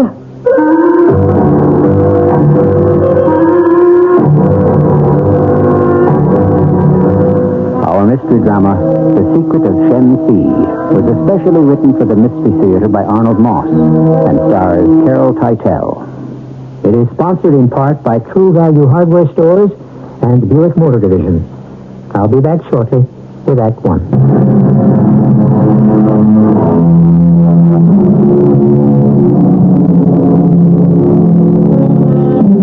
In the recital of the history of mankind, we learn of raging floods, rampaging tornadoes, earth-shattering quakes that have wiped out entire cities. We know of volcanoes that in their blazing fury have buried whole civilizations, turned their inhabitants to cinders. What lessons have we learned, if any, from these disasters? Professor Joshua Neal, an historian in his 50s, is one of the few men in the world who have dedicated themselves to the study of these catastrophes. It is the 1960s, a time of student unrest on many American campuses. At this moment, Professor Neal is concluding his first session with a group of graduate students. So we ask the question once again, why are we concerned with investigating the calamities of the world, the disasters which have wrought havoc on mankind? Because learning the causes of these catastrophes has advanced our technological knowledge to the point where either similar occurrences cannot or will not happen again, or where we can now manage, control, and in some cases even predict those disasters which cannot yet be completely overcome. Well, are there any questions? Professor Neal? Tom? It is Tom, isn't it? Tom Wing? Yes, sir. What's your question? One thing you haven't mentioned, and it's what fascinates me most about this whole business, is the unpredictable element of what's involved. I'm not sure I follow you, Tom. Well, a man is walking along a street. A flower pot is blown by the wind from a sill 10 stories above. It strikes the man, it kills him. Or half a dozen people who seem to have no connection one with the other start to cross a shaky, unsteady rope bridge strung across a deep chasm, Thornton Wilder's Bridge of the San Luis Rey. And the bridge collapses, sending them all to their death. Why? Why was that first man, of all people it could have been, killed? Or those particular 6 people on the bridge? How do we account for that? Chance? Fate? Accident? What? Tom, I think you're asking if there's some master plan, some divine scheme, if you will, beyond our control, which activates a particular disaster and destines certain people to be part of it. Is that your question, Tom? Well, some people seem almost to be drawn into trouble and get hurt. Others walk right into it and nothing happens. And you're asking why? Well, would you venture an answer, Professor Neal? No, Tom, I don't think so. Because if I knew the answer to your question, I'd be sitting on the throne of God himself. And none of us is quite ready for that. See you tomorrow, Tom, at my home.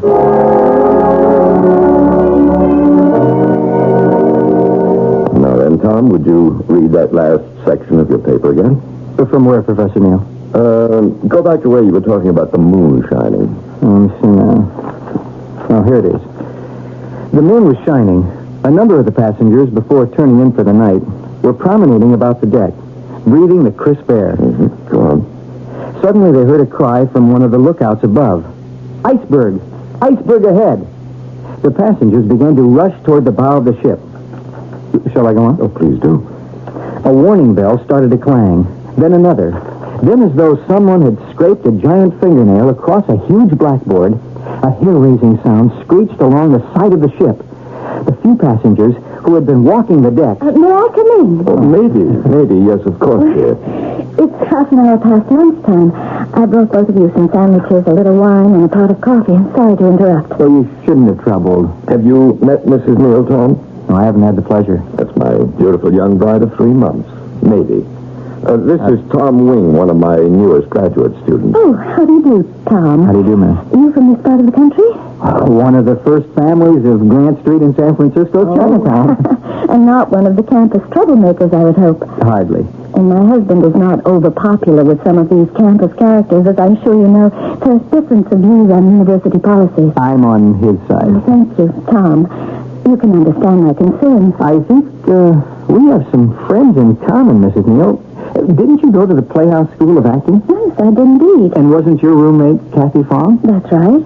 Your maiden name, or stage name, if I remember, was Mady Chenault, I think. Mm-hmm. Absolutely right, Mady Chenault. Well, how do you know all this, Tom? I used to date your wife's roommate. Oh, one of the penalties of marrying an aspiring young actress who's the age of most of your students. You dated my wife's roommate. Well, Shall we get back to work? Why don't you eat something first? Both of you. Good idea. Will you join us, matey? I'd love to if Tom wouldn't mind. Of course not. What are you working on? Tom is trying to reconstruct what happened to a shipload of some very special people. People who experienced one of the great calamities of the 20th century. Special only because of who these particular people were and how they reacted to the shock of what most of them felt was certain death. Tom, you're not by any chance investigating the sinking of the steamship Titanic. Yes, he is, matey. And the original angle is what happened in strictly human terms to what amounts to a small city of 2,208 people in the 3 hours after it struck the iceberg on the morning of April 13th, 1912. Interesting, Tom. Very interesting. Only there happened to be 2,207 people on board, and the date, if you'll forgive me, was April 14th, 1912, not April 13th. Well, matey, you're absolutely amazing. I didn't mean to be rude, Tom. Well, not at all, Mrs. No, amazing, because Tom's figures were wrong and yours are correct. It was the 14th of April. Of course it was. A slip of the tongue. But, matey, how did you know? Darling, some of your great knowledge has rubbed off on me. Oh, I'm proud of you. Well, now, if you please, a little more of that loaf of bread, that jug of wine. And thou beside me in the wilderness. A little more wine, Tom. Oh, thank you. Funny that we should be quoting from the Rubaiyat, especially today. Why? Omar Khayyam is an old favorite of mine. You knew that. It was never found, you know. And it never will be. What? It's lost. Forever. What are you talking about? Would Mrs. Neal be referring to that old myth that one of the original copies of the Rubaiyat, beautifully jeweled, inlaid with ivory and precious stones, went down with the Titanic? But it was on board. And it didn't show up with any of the survivors. But, Matey, how would you... Tom, shall we get on with your paper? Whatever you say, sir. Once the ship struck the iceberg, there was no attempt to keep it a secret. Captain Smith and his first officer, Murdoch, had ordered all women and children onto the boat decks. From that moment on, uncontrolled panic set in. But that's not so, Tom. There was no panic at all. At least, not in the beginning. There wasn't? As much as half hour after contact with the iceberg, 2 or 3 bridge games were calmly going on in the Café Parisien just below B-deck. Dressed in their dinner clothes, the players could hear the 8-piece orchestra, mostly strings, and the bandmaster... Hartford, wasn't it? No, it was Hartley, Tom. L-E-Y. They were playing... Oh, my God, disease. No, not at all. Whoever started that myth was some newspaper man, I suppose, looking for a sensational story. Actually, they were playing a medley of the latest ragtime hits. What happened then, matey? Suddenly, the ship began to lift sharply. An officer entered the cafe and ordered everyone to prepare to abandon ship, but there was no feeling of alarm. Everyone was perfectly controlled. Matey, what on earth is happening to you? You don't sound like yourself. You're even beginning to look different. One of the women went down to take a last look at her little cabin. The beautiful brass bed, the marble washstand, the horsehair armchair. Then, taking nothing with her, none of her jewelry, no furs, no keepsakes, no, not even her priceless copy of the Rubaiyat. She proceeded to B-deck, got into boat number 5 with the other women. In no time, the boat was lowered, and the icy sea spray began to stab at their bodies and to blind their eyes. The Carpathia, the ship that became the rescue ship... Was still, at that time, some 58 miles away. So the passengers learned later. And the end of it all, matey? What was the end of it? The Titanic lay in the water like a dead monster. Suddenly, it rose to a black perpendicular. The forward funnel toppled into the sea, and in minutes, the Titanic found its grave at the bottom of the dark Atlantic. Matey, are you all right? Matey! Darling, speak to me. Are you all right? Oh, yeah, I'll be fine, Josh. Just help me to the bedroom. I must have some rest, and I must be alone. Completely alone. Your face. What's happening to your face? How are you feeling? I'm fine, Josh. I'm just fine. Well, what happened? I don't know. I began to feel faint. I guess I nearly passed out. Oh, no, Matey, you passed out. Darling, you've been keeping something from me. And you have to tell me... Oh, I know. All these details connected with the sinking of the Titanic? Yes. Well, it's all so simple. You see, my great-aunt, my grandmother's sister, a very wealthy Irish lady, was one of the passengers, one of the survivors. She told the story many times in the minutest detail to my mother, who in turn told the story to me.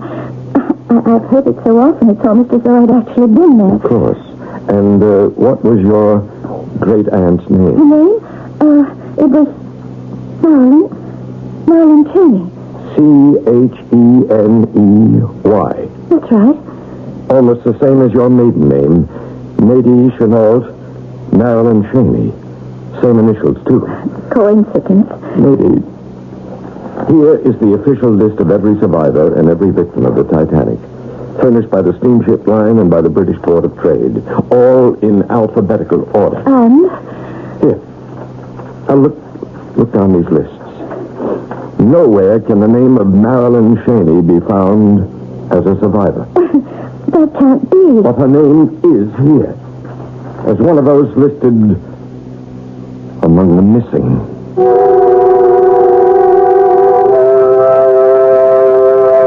For the first time in the few months of his marriage, Joshua Neal, expert in the history of disasters, may be facing the most unusual occurrence he has ever encountered. A set of circumstances that could spell the kind of calamity he's never had reason to investigate before. How to explain this disturbing behavior on the part of his young wife? And where will it all lead? You know the answer, of course. Naturally. To Act 2.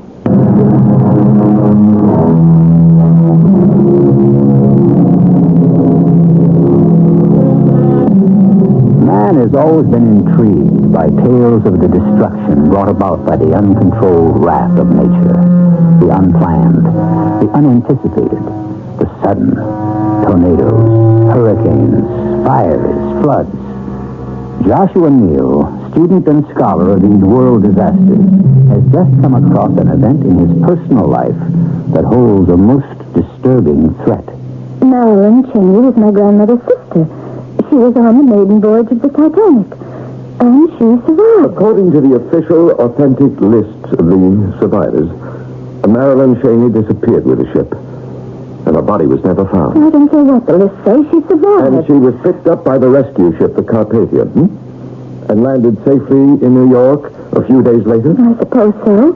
Well, what happened to her after that? Why are you asking me all these questions? In some unaccountable way, this afternoon, you seem to know just about everything there was to know about what went on that night on the Titanic. What happened in the lifeboats, everything, down to the smallest, most insignificant detail. That's so surprising. I've been coming into your library, spending my afternoons reading your books. There's nothing wrong with that, is there? Of course not. But not only do you seem to remember some of the most obscure trivialities. My training as an actress, I don't have to try. I have a photographic memory. But you're taking on the character, as it were, of your Irish great-aunt, Marilyn Cheney, even sounding the way she must have, her voice, her speech, the slight lilt of her dialect. My talent as an actress. All right, then, one last question. At the end of your telling about those last hours on the Titanic, you lost consciousness. Not for long. As you came to, you asked me to help you here into the bedroom, where you insisted on being alone, completely alone, for over an hour. And? What happened in that hour? I don't think I understand, Josh. An hour ago, when I placed you here on the bed, something had happened to you. Your features seemed to have changed. You didn't quite look like yourself as you do now. I haven't the slightest idea what you're talking about, Josh.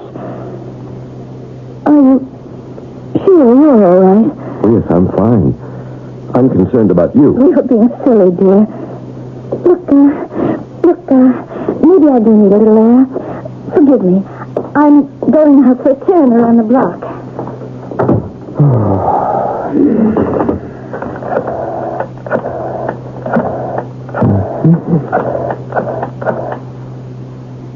Hello? Is Dr. Moran in? This is Joshua Neal. Thank you. Carlos? Josh Neal. Oh, my health is fine, Carlos. I called you about Mady, my wife. I want you to see her. Complete physical checkup.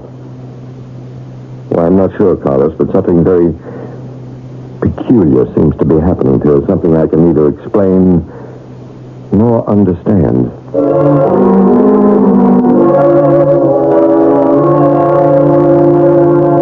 I've done exactly what you've asked, Josh. I've gone over Mady from head to toe. Just about every test known to modern medicine. You're a lucky man. And you found nothing extraordinary, nothing at all? One or two little things that stumped me. Otherwise, you have not only a beautiful wife, but a healthy one, physically. Well, what was it that puzzled you? Well, nothing really important. A little matter of keratosis. Of what? A form of what we call chloasma. A little brown spot you see on the skin of older people, on the back of their hands, on their temples, very often. You know them as liver spots. I never even noticed them on Mady. Well, she has them. And in a woman in her 20s, that's quite unusual. But certainly nothing to be concerned about. A minute ago, you said that Mady was physically healthy. Were you implying, Carl? I was implying nothing. But from what you told me about yesterday afternoon, I think maybe we ought to look a little bit beyond the purely physical. Mm-hmm. Carlos, I know that you're very deep into the occult, into psychic phenomena, even reincarnation, all of that. I never said I believe in any of it. But I like to keep my options open to the possibility. Yeah, for a man of science, that's fair enough.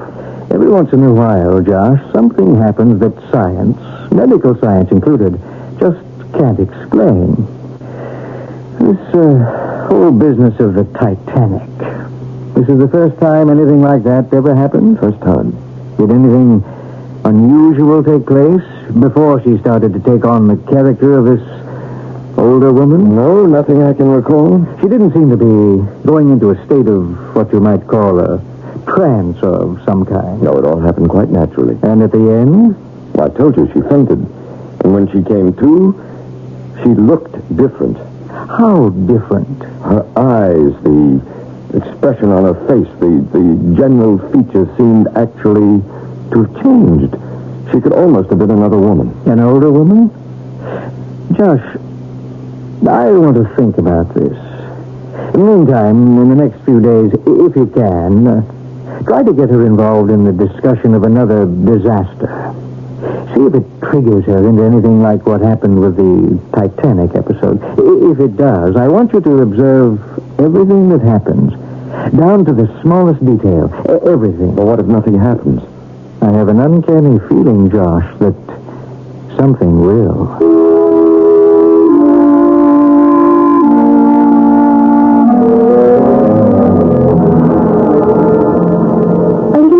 Carlos. Oh, I believe I will, thank you, Mady. Oh, what a wonderful evening this has been. Our pleasure. I never realized what a great collection of fine wines you have. Oh, it's not very big. I couldn't afford it, but I do have a few good ones. For very special people. Let's see.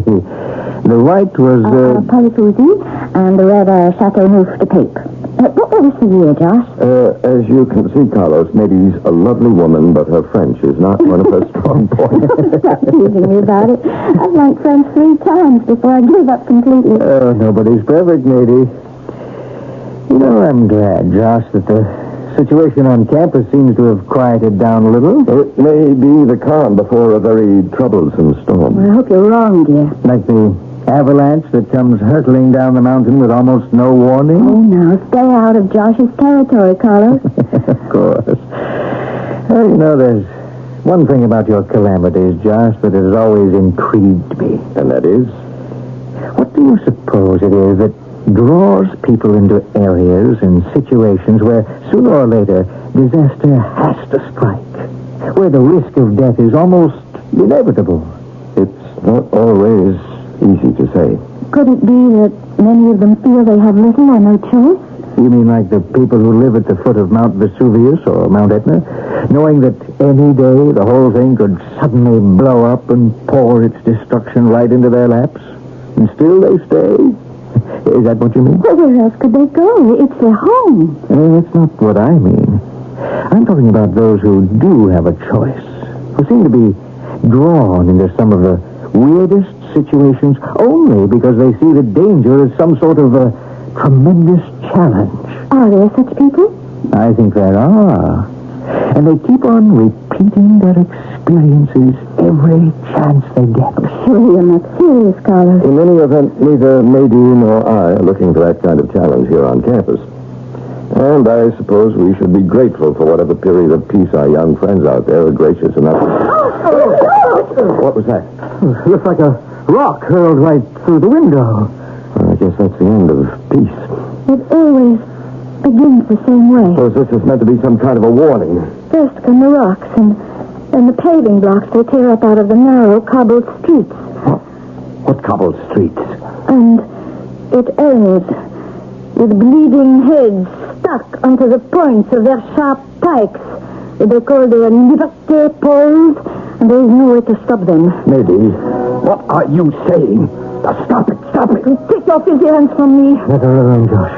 It's exactly what I've been hoping for. Oh, join the rabble of your revolution, the scum of old Paris. Sing your vulgar songs. Overturn the throne of the beloved Louis XVI, of Marie Antoinette. Scream your cries of liberté, égalité, fraternité, till your throats are dry with your screaming. That's the way she was the last time. It might be dangerous to stop her. Oh, you were so thorough, all of you.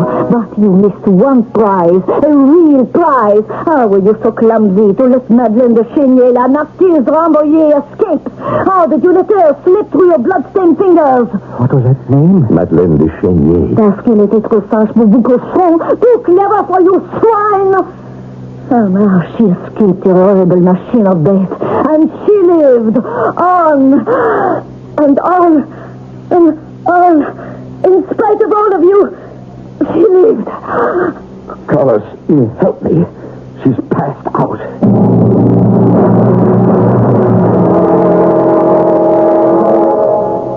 When she came to, Carlos, she insisted on being alone just like the last time. Why? I wish I knew. And you saw how her features changed. I did. She's been in there almost an hour. Carlos, what do you make of it? I'm not sure. I'm not ready to say. I've read about cases of multiple personalities where people see themselves as more than a single person. Now, is that what you think could be wrong with Mady? Could be. In other words, Mady is Mady, and then she becomes this Irish lady on the Titanic, this Marilyn Cheney, and then she invents or becomes Madeleine de Chénier, a marquise at the time of the French Revolution. Both of them with almost the same name as hers, the same initials. 3 different personalities, 3 different people. We'll be lucky, Josh, if there are only 3.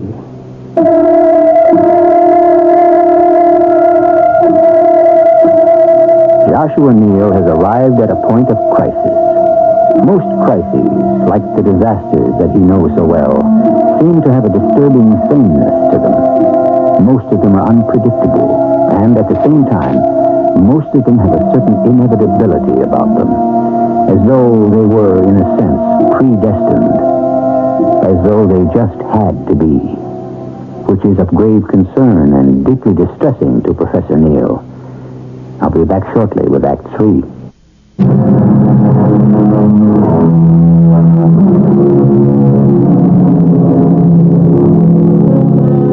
It's not uncommon for a person to marry without revealing to his partner every small, unpleasant detail of a secret past.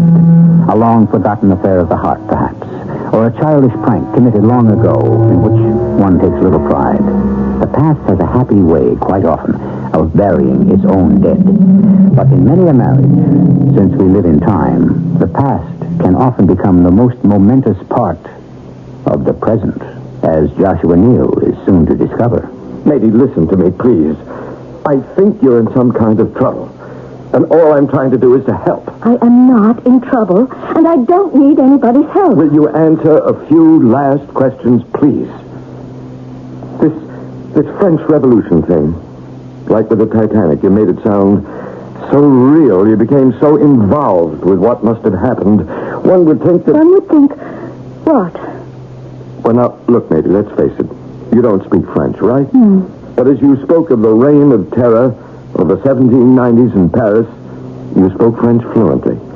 You pass out, you come to, you demand to be alone, and an hour later, everything's normal. Well, then, what's the problem? Well, first, these things seem to happen only when some world-shaking disaster is involved. Why? Second, no, please, let me go on. In that hour when you're alone, why do you insist on being alone? And what happens to you during that hour? That's a lot of questions. They trouble me. Josh, do you love me? Well, of course I love you. You know that. How can you ask? I must be sure. Because you're the first man in my life. The only man that I have ever truly loved. I think. Well, I'm glad. But why do you say I think? I can't be absolutely sure. I can't always remember. Something is troubling me, something very serious. Let me help. No, you can't. Nobody can. You must be patient with me, and you must trust me. Oh, what's that? I have no idea. Those campus troublemakers again? Could well be. I'll take a look. Oh, don't open the door. Look through the window. It might be a trick, Josh. Be careful. Don't worry. Tom. It's Tom Wing. Come in, Tom. Gong hei, fat choy. What? Gong hei, fat choy. Happy Chinese New Year to both of you. Is that what that means? What you just said? More or less. And a Happy New Year to you, too, Tom. Thank you. I brought you both a little gift to celebrate the first day of this year of the horse. Oh, how sweet of you, Tom. What is it? Well, open it. Oh, no. Oh, it's a beautiful little porcelain horse. Look at it, matey. Tom, you shouldn't have. It's supposed to bring you speed, perseverance, and not that either of you need any more than you have. Intelligence. Good old horse sense, right? And long life. There's that sound again. Oh, firecrackers. We Chinese students on campus have got together to observe the new year. Firecrackers? That's what that noise is. Of course. Some of the guys picked up a dragon's head somewhere, paper mache, and they're snaking their way all around the campus. If you'll both excuse me, I'm going to join my friends in the festivities. Thank you for coming, Tom, and thanks for the little white horse. Gong hei, fat choy. Hey, that's right.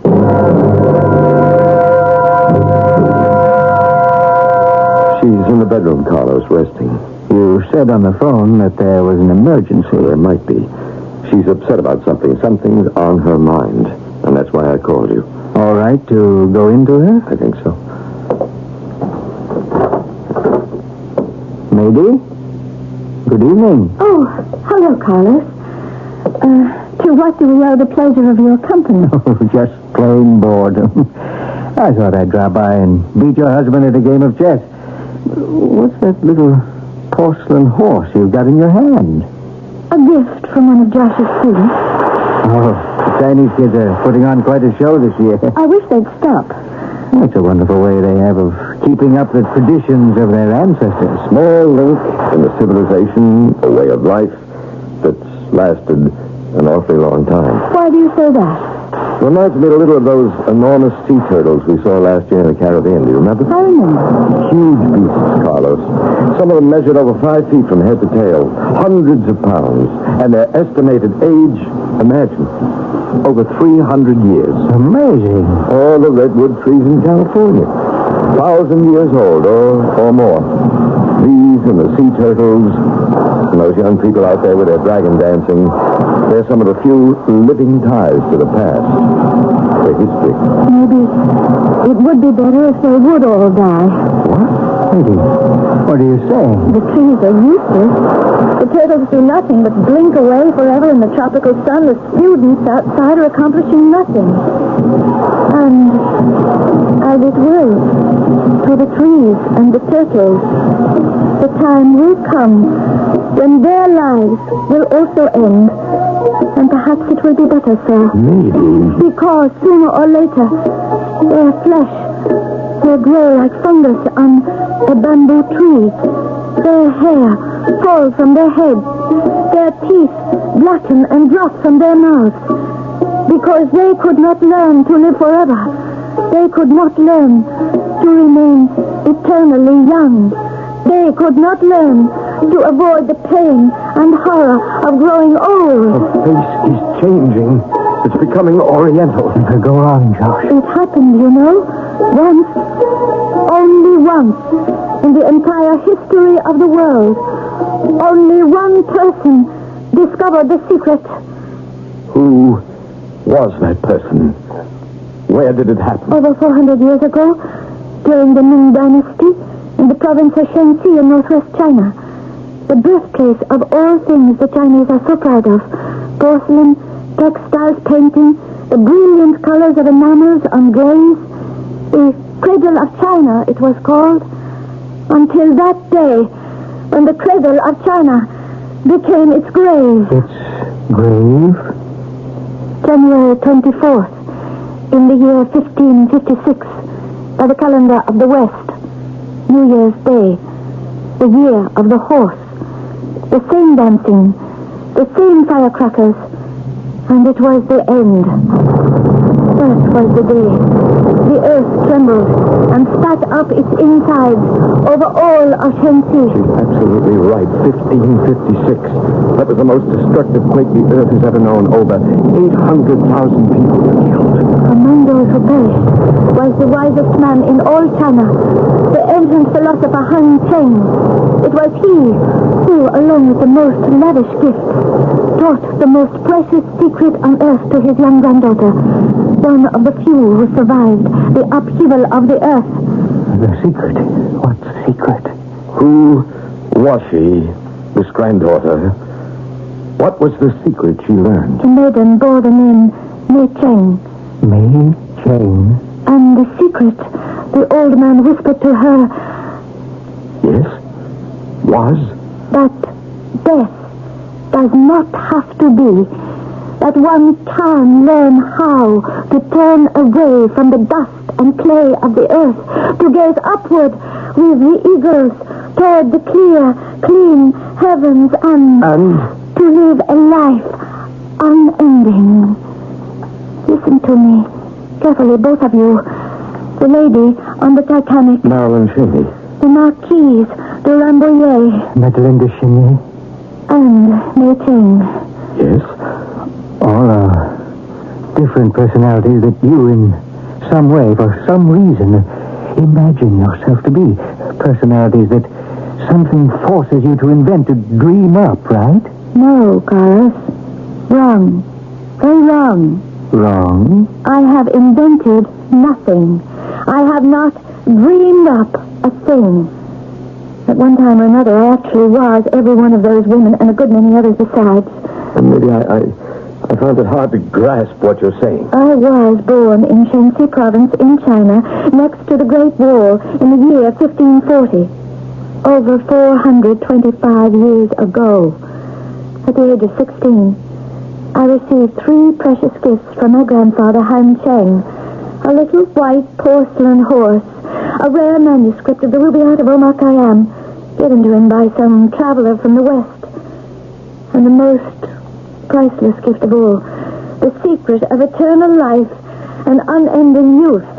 You expect us to believe that? For all these hundreds of years, I have wandered from one country to another, taking on the manners, the language, the appearance of women of that country. I was on the Titanic. I lived through the days of the French Revolution. All these happenings, I was there. Carlos, you've got to help us. No, I am not mad. I am as sane as either one of you. Through the centuries, I have been drawn to all these world disasters, their challenges, their excitement, because I knew that I was not vulnerable to their destructive powers. I knew that I was the one person on earth who had conquered death. But even if what you say is true, maybe... Please don't try to humor me, Josh. It's true. Carlos nearly exposed my secret when he couldn't explain away the liver spots of an old woman on my hands and face. Am I right, Carlos? I suppose. You need more proof? Here, Josh, hold this little porcelain horse for a moment. What is that? What have you got there? One of the rarest treasures of the world.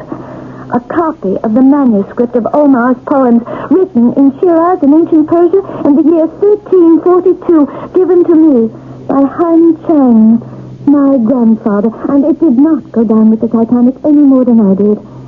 Maybe a moment ago you said the routine was about to change.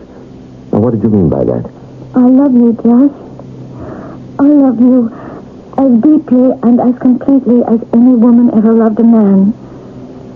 I want to stay, Nadine Neal, to put an end to my wandering through time. Let me have that little porcelain horse, dear. Yeah? It's identical to the one my grandfather gave me all those years ago. Maybe don't. Maybe. What have you done? That's the end. Final. And know that the horse is no more. I, too, one day, shall be no more. What's happening to her, Josh? Do you see what I see? Her skin is beginning to look like dark, bloated parchment. Her eyes are being covered with a milky film. Her teeth are blackening in her mouth. She's shrinking. Getting smaller and smaller. She's turning into a tiny bundle of an old lady. No bigger than a little Chinese doll. Lady. Who are you calling? Stop what you're doing. Stop it, please. You're growing older and older right before our eyes. Carlos. She's dying. I didn't think it would work so quickly or start so soon. But nature, I suppose, will now take its course. Omar Khayyam said it. Once dead, we shall never return. Never, Josh. Never.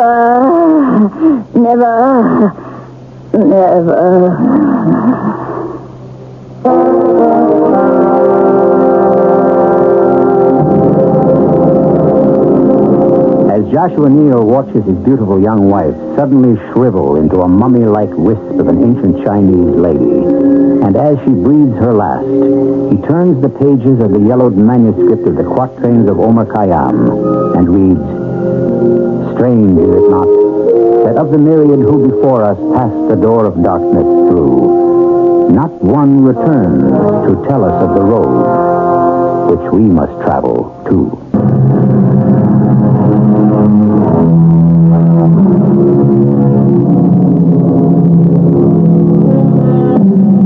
There must be many among us who feel we would like to live longer than the 70 years allotted to us, who might even like to live forever. And it may not be completely unreasonable to expect that someday we may indeed learn the secret of willing ourselves into creating a life without death.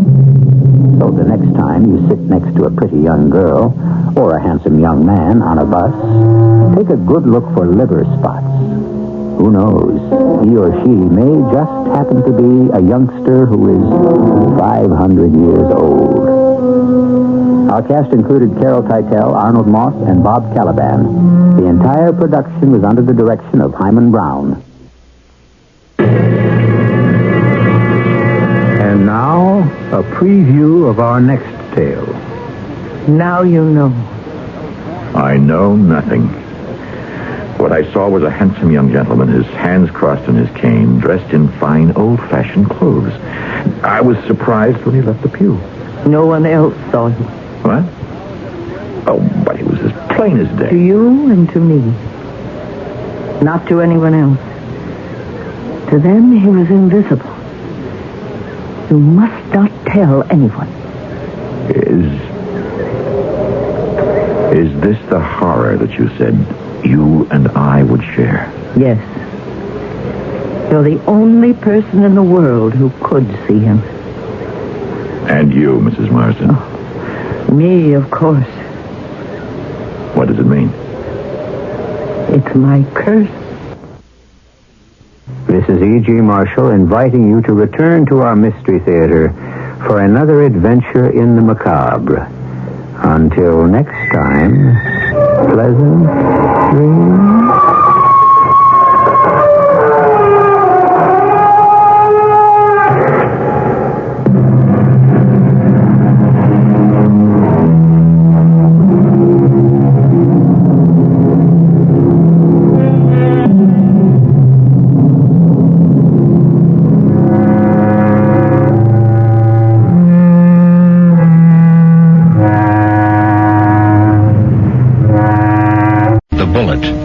Written especially for the CBS Radio Mystery Theater by Sam Dan and stars Larry Haynes.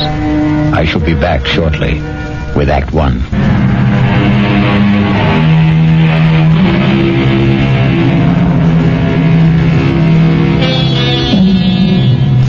It's a quiet little bar, Paddy Noonan's, and Jerry Price stops there every evening on his way home from work.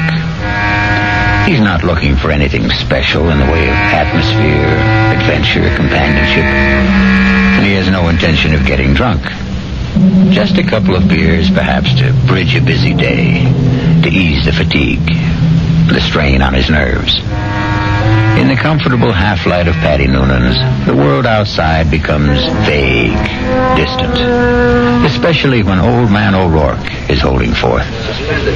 And he lay there, his head against the barricade, and the blood from him falling soft upon the pavement. I looked in his face, and I could see his death was upon him. "'Tis a bitter thing," I said, "to die at 17. And for a moment his darkening eyes held mine. And with his last strength he said, "'Tis a sweet thing to die for Ireland." Sweet indeed, Mr. O'Rourke. Any calls for one on the house? I thank you, Paddy Noonan. I see, Jerry Price. Excuse me. Good evening, Jerry. Hi. I didn't notice you come in. Well, when Old Man O'Rourke's in form, you don't see anybody, Paddy. The old man there, he carries his war. I know I carry mine. You ever think of yours, Jerry? No, never. Never? Don't. The day I came home from Vietnam, I put away the uniform. I also put away everything that went with it. The army, the war, like a snake sheds his skin. Now, the past is gone, Paddy. It's dead, so you forget it. You go on to other things. Hey, what's everybody drinking? This round's on me. Set 'em up, Paddy. Mr. Edward Clark himself. And what's the occasion? Hey, I got a little announcement. Guess what the old lady tells me this morning? Number 10 is on its way. Oh, that event, the round must be on the house, Mr. Clark. Just a quick one, Paddy. Hey, I got the truck outside. What are you hoping for this time, Ed, boy or girl? Let's see. What do I got now? 4 boys and 5... No, I got 5 boys and 4... who can keep them straight? All I know is I'm always tripping over somebody. 10 kids in 12 years. Well, you can't tell me it isn't exciting to hear there's going to be a new baby. Oh, yeah. I know it's going to be a kid who'll wet his pants and keep me up half the night. It's another mouth I got to feed. Yeah, well, guys, I got to ride. I'll see you tomorrow. You know, Betty, it's funny. People who don't want kids, can't stand kids, can't afford them, can't raise them, they can't help getting kids. Whereas, guess there just isn't any justice in this world. Well, there may be no justice, Jerry, but there's always hope. How long have you been married? Right after I got out of the Army, it'll be 9 years. A fellow used to come in here, and they were married 15 years before they had their first. Am I really out of the Army 9 years? Tell me, Paddy, you're an old philosopher. Where does it go, huh?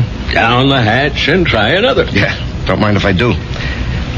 Oh, wait on a paying customer first. Where? A fella standing at the end of the bar. What are you saying, Jerry? There's nobody standing at the end of it. In the brown hat and a raincoat. Now, Jerry, what are you saying? No. That's Paul. Tell me, what's the matter, Jerry? Paul. Jerry, listen to me. There's nobody. Paul. Hey, he was just standing here. Where'd he go? Where is he? Jerry, where is who? Are you all right, Jerry? Yeah, I'm all right. But I saw him. Who? Oh, a guy I was in the Army with. The two of you. Were you close? He was my buddy. Well, when was the last time you saw him in person? The night he was killed. Have you ever seen him again? Like you thought you did just now? No, this is the first time. Well, maybe you need a rest, Jerry. Hattie, why now? Why tonight after all these years? Well, you say you saw him last the night he died in battle. Well, the sight of him dead must have stayed with you always. But that's not how I just saw him, Patty. He wasn't in uniform. He was in civilian clothes. You might have pictured him as he looked at a happier time. I never saw him in civilian clothes. We met in the Army. And, Patty, I didn't see him as he was then. We were both kids, about 20. I saw him the way he'd look today, about 30. His face was more mature. Jerry, are you sure he's dead? He is dead, Patty. I just saw him. I know I saw him.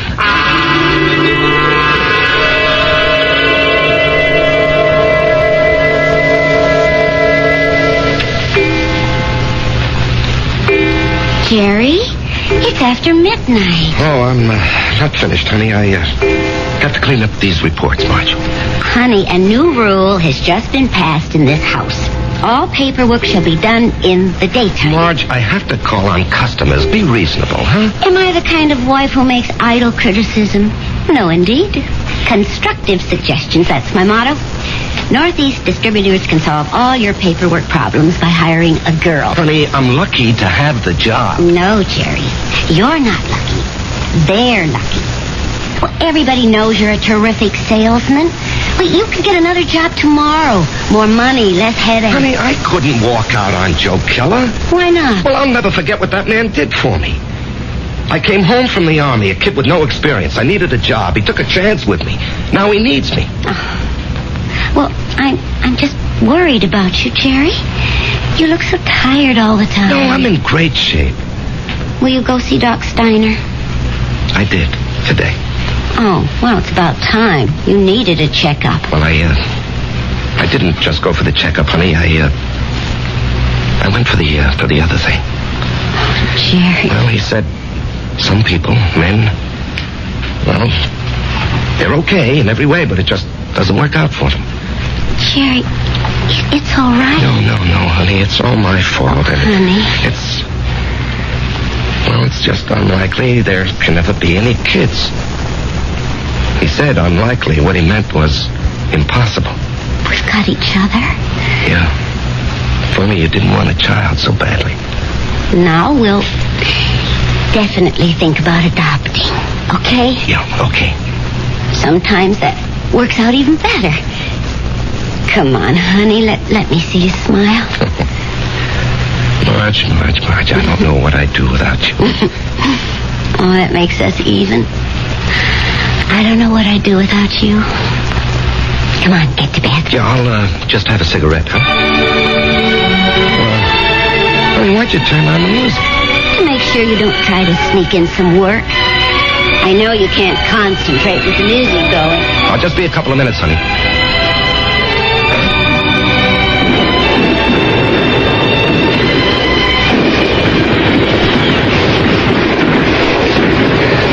Halt! Let's hear that password. Paul, is that you? Jerry. Hey, climb down the hole, make yourself at home. Man, I'm so beat I can't even remember the password. That's all right. I don't even know what it is. I got a cigarette? What'd they want back at the CP, Jerry? Patrol. You going? Yep. But you went out yesterday. Well, maybe I better write to my congressman, huh? I don't have any more cigarettes. Here, finish this one. Paul, I don't know if I can go out again. We're being relieved tomorrow. We were promised a rest. I just don't know if I can go out again. But you ain't going out, Jerry. Didn't you hear? I'm going. Oh, no. I'll say you and I made a trade. No, Paul, I can't let some other guy do... But I'm not some other guy. I'm your buddy. What's the matter, Jerry? You never did it for me.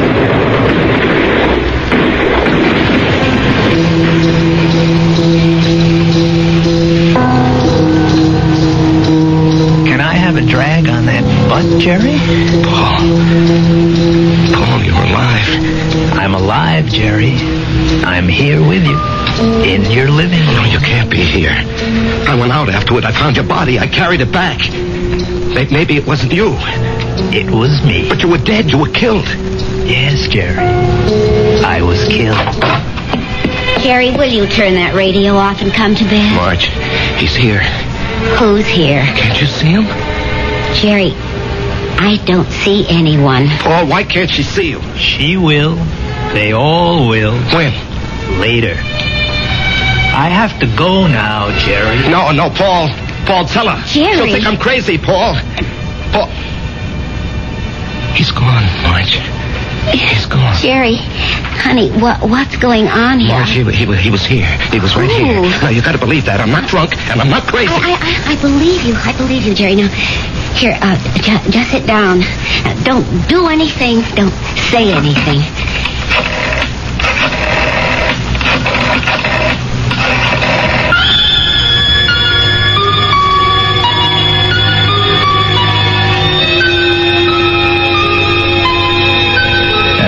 Who she's calling. But can a doctor help what ails Jerry?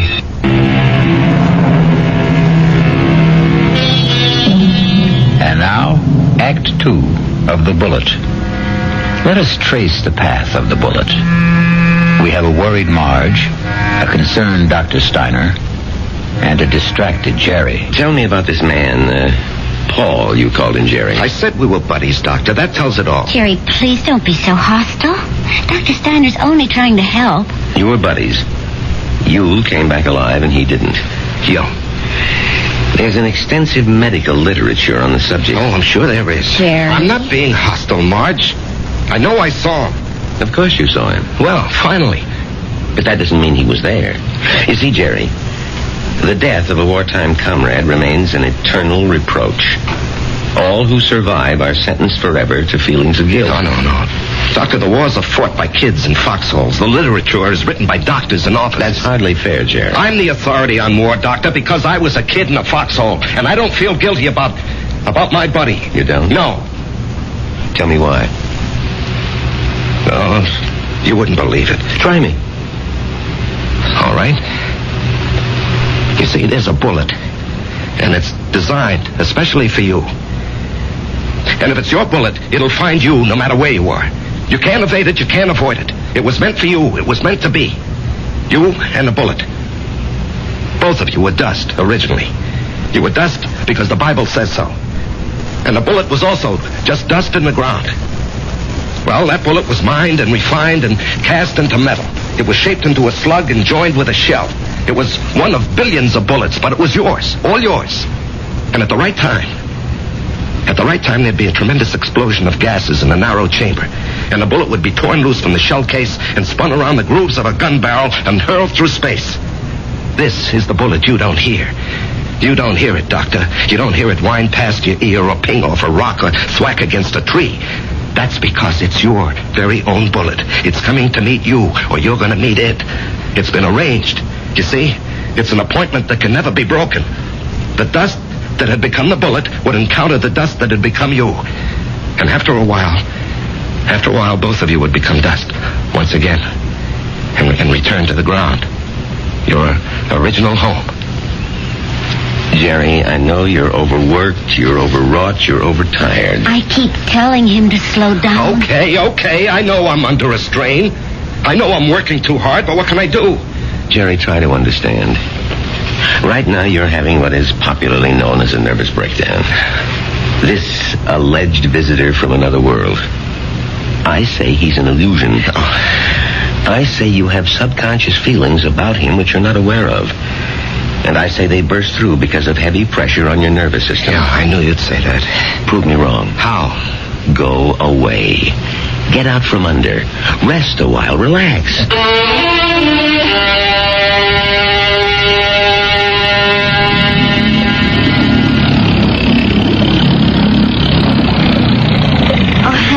This looks like a good spot. You want to stop here and try for some fish? Well, Marge, I think I'd like to go back and play 9 holes this afternoon. Great. I need more practice with my iron. Honey, you know, you've been getting a lot of sun. Maybe you better take it easy for a few hours, huh? And besides, you have an appointment with, what's that name? Biscayne Appliances. See, Jerry, I wasn't sleeping when you called that number this morning. Now, Marge, I've been good all month. I was just getting restless, that's all. Look, they're a big chain down here. If I can open them up, I'll justify the trip. Justify? To whom? Why do you have to justify anything? Isn't your health important enough? Honey, Joe Keller was very nice about it. Joe Keller had no choice. Marge. Honey, Steiner was right. I was beat. I don't know how I managed to drag myself along. So I did the right thing. I chucked it all. Now I'm fit, see? I never felt better in my life, and I'm raring to go. Great. In a month or two, we may think about going back. I'm not used to being idle, honey. Neither am I, but I am learning to love it. Oh, Marge. Why didn't I meet you when I was young? Young? Jerry, you weren't even 21. No, I was already made when we met. I had already become what I was going to be. You know, I've got a certain amount of ability. A tremendous amount, Jerry. But I'm not confident, honey. I doubt myself. I guess I didn't have very much encouragement when I was a kid. You know, my brother was a great athlete. My sister was a great beauty. I was kind of clumsy and funny looking. Anyway, Frank and Alice were sent to college. When my turn came, the money had run out. Or maybe they thought I wasn't worth the effort. That's why I enlisted when I was 18. I had to get away from the house and my father. There was no place else to go. You never told me this, honey. I decided if I ever had a kid, I'd never make jokes at his expense or tear him down in any way. I know how these things cut inside where it doesn't show. I would do everything to build him up and give him confidence. I will never have any real confidence, Marge. Oh, yes, you will. No, baby. You won't get it from a pep talk. I think we can go back home now, Marge. All right, on one condition. You'll just have to slow down. I promise. And, honey, there's only one way you can really slow down. And that's to get a partnership from Joe Keller. Now, Marge. Don't you deserve it? Of course I do. Well, we're going to adopt a child. Which means I'll quit my job, and you're not going to spend time on the road.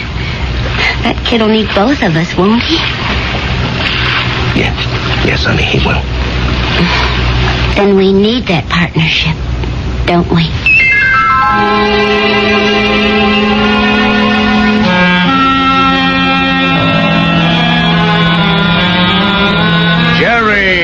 Jerry, baby. You look like $1 million. Less 2% for cash, of course. Yeah, Joe. Oh, hold it. Ramona, no calls. I'm in a meeting. I can't be disturbed. Well, anyhow, Joe, hello. I want you to take it easy for a while, you hear? Yeah, I'm ready for action, Joe. Oh, you think you're ready. Now, listen. I know you had a lot of expenses. I want you to take this little check. It's only $500. I'm strapped for cash this week. I had to pop for a whole new computer setup. But anyway, I decided to increase your bonus to 5%. That'll amount to a pretty sweet raise, huh? Now, Joe. Don't thank me, kid. You're entitled to it. We got to make sure you don't get sick again. Joe, I have to talk with you. Well, sure, kid. What about? Well, it's personal and important. Well, let me buy you lunch.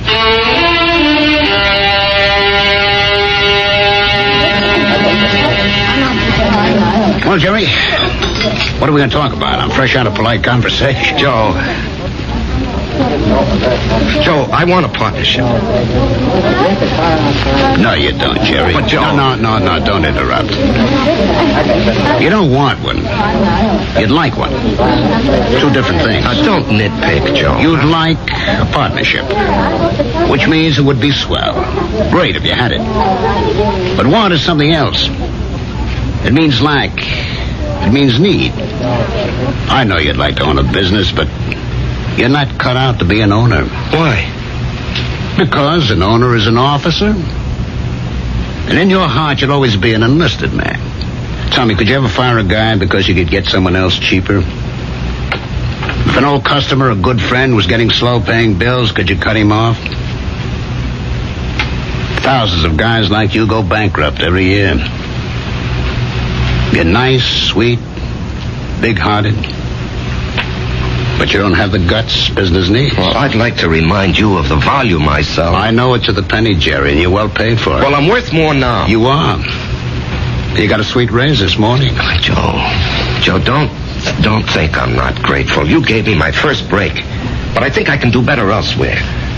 Where? Anywhere. Consolidated, Freeman and Singer. Should I go down the list? Oh, they'd love to have you, Jerry. What'll they pay? They handle the nationally advertised brands. What'll you be, their glorified order taker? They don't need your full selling ability, so they don't have to pay you full price for it. Sure, with me, you push out all the schlock. It's rough, but you get top dollar. There's 20 outfits like mine. They grab you tomorrow, but where's the improvement? They won't pay you more. At least here, you got 9 years equity in a pension plan. You and me are used to each other.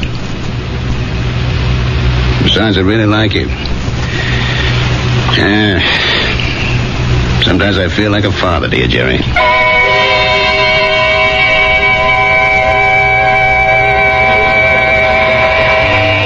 A fiasco, Patty, a fiasco.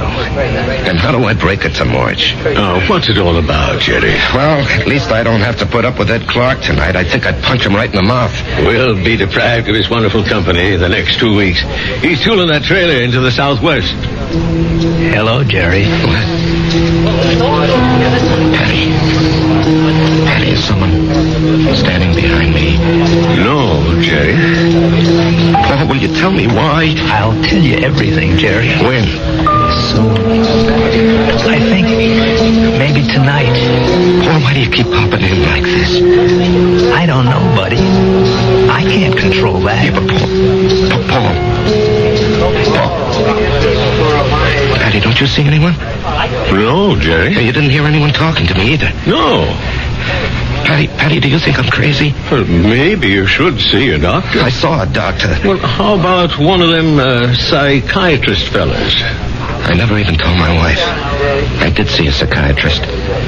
But after a while, I figured, why pay him $50 an hour when I can come in here and talk to you for nothing? Well, there must be more to them fellas than that. Oh, sure. He said that the roots of my problem go back to my unhappy childhood. But, Patty, I have a brother, Frank, who feels terribly insecure. He goes to a psychiatrist, too. Why? He had a happy childhood. Put it this way. If you see someone, and I don't, the flaw can be in me and not in you. Drink? No. I better go home and face the music.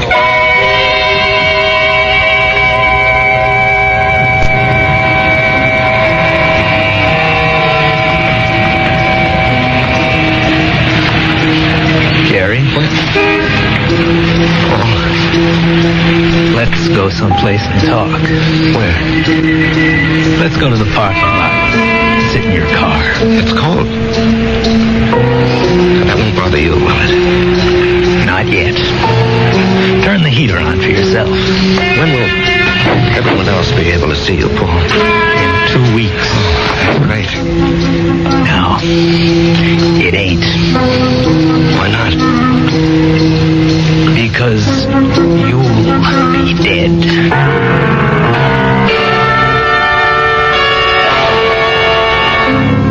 Because you'll be dead.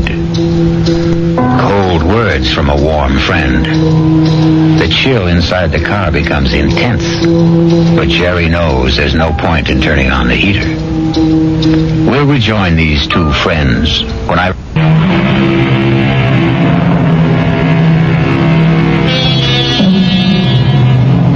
And now we return to the final act of The Bullet and a reunion of two war buddies who haven't seen each other in almost 9 years.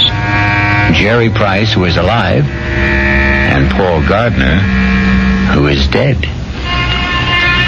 The heater in this car doesn't do much good. You're shivering. Why am I going to be dead, Paul? Remember the night I went out on the patrol? Yeah, I'll remember that night as long as I live. I completed my job. I was headed back. And then I felt something smash against my head. And I knew I just met the bullet. You know, the bullet we used to talk about? I bet you don't remember. No, I remember. I felt it slam into me. And then I didn't know anything anymore. Yeah, well, when the guys told me, I went out to get you, Paul. Yeah, I might have known you would. 1 minute, I was moving through a rice paddy. And the next minute, I'm sitting in an office. And I knew a lot of time had gone by. Don't ask me how. I knew, that's all. A man was talking to me. What kind of man? You know the type that's a clerk in the government or a big corporation, fussy, self-important. Everything's got to be in the right place. He doesn't even look at me. He's got a piece of paper. He says, Paul Gardner, you're going back. You should not have died that night. The computation was for you to survive.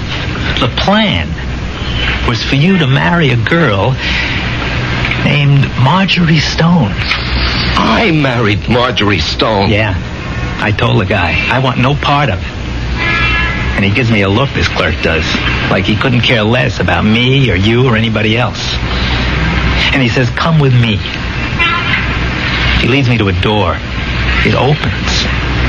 And all I can hear is a hum and a clicking. And all I can see is a computer. I mean, there's no end to the thing. That's all you can see is computer. And he says, there it is, friend. City Hall.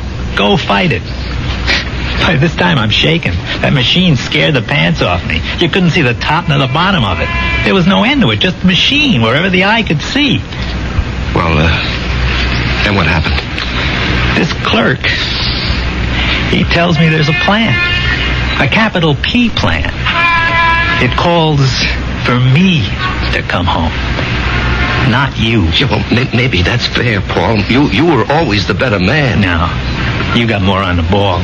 You never got a break, that's all. I had the chance to go to school, become somebody. I could have gone into the old man's business, become the biggest hardware dealer in Atlanta. You and me. We both run away to join the army. You because you had nothing. Me because I had everything. But why are you coming back? Because Marge and I are supposed to have a boy. A certain kind of a boy. He'll grow up, I don't know, discover something, create something, or be somebody the world needs real bad. They wouldn't tell me what. Anyhow, 40, 50 years from now, he has to be here. And of all the millions of men and women, he could only be born to me and Marge. When am I leaving? I told you. In 2 weeks. How? 9 o'clock at night. A trailer truck will go past Patty Noonan's saloon. Just as you're crossing the street. Why does it have to be like that? Because you don't know how careful these things are figured. You could get killed a million ways. But the plan calls for a truck driven by a guy named Ed Clark. Oh, yeah, I know Ed Clark. He doesn't have a good record, so it'll be easy to prove he's a careless driver. He works for a big outfit, so Marge will have a good settlement. But why? I still don't understand. She'll need the money. You see, I won't be a good father. Not as good as you, for sure. Oh, I'll love the kid. I'll love Marge, but I won't be there a lot. You know me. I have to keep moving. But if you know how important it is for the kid... I won't know. Once I'm alive, I won't remember any of this. And you say it's all figured out, maybe not. The human element. How can the machine predict Marge would go for you, huh? With all due respect, Jerry, did I ever have any trouble landing any dame I had my sights on? With all due respect, I can't see Marge falling for your line of chatter. She will, Jerry. I'll be there when she's having a bad time. She'll be all alone. She'll need somebody. Things will take their natural course. Sure, she'll see through my line, but after a while she'll get to like it. I'm different. You're quiet. I raise hell. You let things eat at your insides, not me. I pop off. Maybe my way's no better in the long run. And she's married to you, and she loves you. But deep in her heart, she loves my way better. She'll fall in love with me. Jerry, you have to believe I don't want to do this, but it was your bullet, not mine.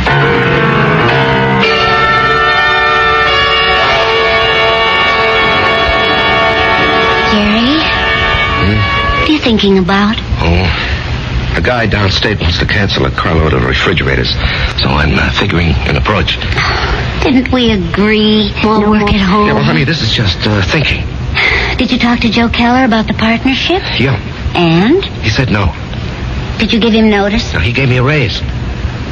Oh. Okay. Marge. Why don't you mix us a drink? Honey, aren't you going to say anything? Mm-hmm. Don't put in too much ice. Marge, please, you don't understand. I understand. I married a certain kind of man. And you're stuck with him? No. I'll stick by him. Because I love him. Would you have wanted a guy who'd barge into Joe Keller's office and say, Joe, either give me half the joint or I'll open up across the street and run you out of business? Oh, come on, Answer Jerry. me, Marge. I have to know. Well, maybe I did. Why didn't you marry him? He never showed up. So you settled for me? That's what's known as falling in love. Come on, honey, take me to the movies. No, I don't want to take you to the movies. Let's go downtown and see a play. But that's a lot of money. Are you going to worry about money? Now, and look, this weekend, would you like to fly out to, say, Snow Valley and ski? Yeah, or how about Las Vegas, huh? Jerry, what's gotten into you? Honey, we're going to have 2 weeks of the most fantastic fun. Why 2 weeks? Oh, what's so special? You. Me. I just want to spend the rest of my life having a ball with you.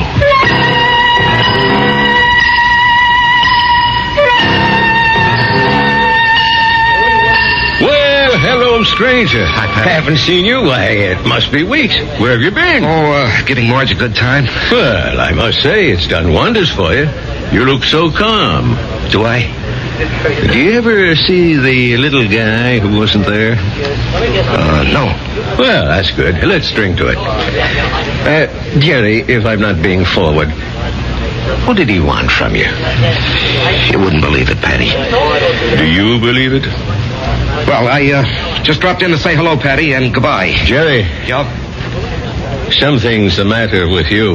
Well, I understand Ed Clark is due back here tonight. I don't want to run into him. I just don't want to talk to him. Well, if that's how you feel, I'll buy him from the joint. Now, Jerry, something's wrong with you. No, nothing, Pat. Now, look, I'm an old soldier, Jerry. I can tell. No, it's really nothing. Really, is it?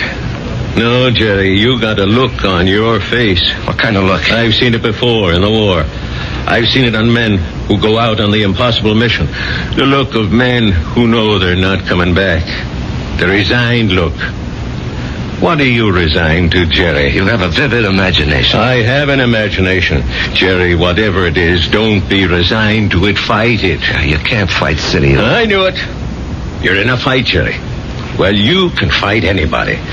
You're an ex-combat soldier, and you weren't afraid of anything. When you were out there, you faced up to death, hunger, despair. What happened to you, Jerry?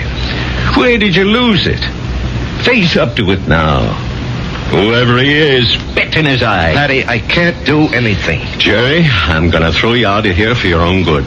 Now leave town. Go far away for a while. Fight it, Jerry, fight it. Patty, wherever I go. Listen to old Patty, just take off. Don't you see there's a plan? Who cares? Put up a fight. Why are you so upset, Patty, huh? I don't know. But listen to me. Fight now. Now get out of here.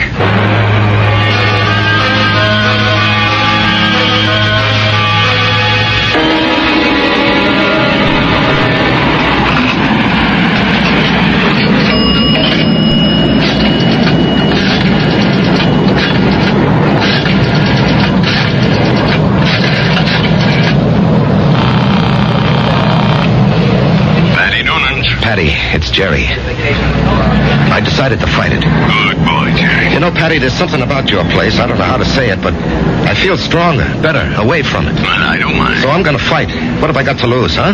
Why should I do what he tells me? Why should I believe him? I don't know what it is, but I agree. I'll see you around, Patty. Universal Airlines, flight number 3 for Los Angeles and Mexico City, now boarding at gate 17. Who you calling, Jerry? Marge, I have to tell him. Jerry, don't do it this way. There'll be 100 other people on that plane. Do it the way it has to be done. Paul, I have to fight you. Why? Because it isn't fair. Was it fair for me to stop your bullet? Come on, Jerry. Ed Clark will be tooling by Patty's in less than an hour. Paul, I don't know if I have the nerve. I'll help you, buddy. I'll help you. Come on. Hello? Hello?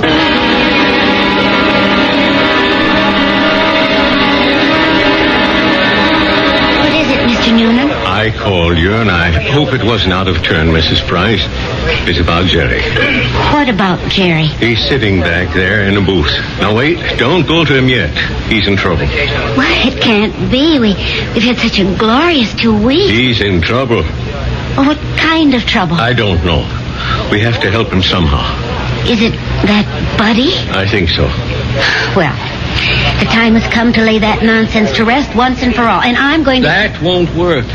Agree with him. Show him anything he wants is okay with you. Don't fight him. Or we can give him his love. Hi, honey. Hi. Buy me a drink? Oh, sure. You know, I never knew you had those little gold highlights in your hair. Oh, I'm using a different bottle this week. I love you. I love you, too. And I want you to be with me always. Come on, Jerry. Let's start. No, not yet. Are you talking to me? The plan calls for it. How do I know there is a plan? Ask anybody. Ask Marge. Jerry, what are you talking about? Marge, do you believe there's a plan that determines the actions of everybody in the whole world? No. You sure? I'm sure. Well, then how do you think things work out? Well, every which way. Come on, Jerry. It's time. No, I won't go. Where won't you go? Then, Marge, as far as you're concerned, there isn't any plan.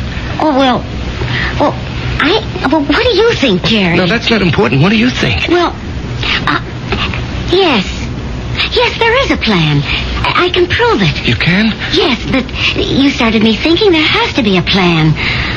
Otherwise, you and I, we just never would have met. Remember that day? Yeah. You were taking cash at Ryman's drugstore. That's the only reason I walked in there. Well, I'd already given notice I was going to leave.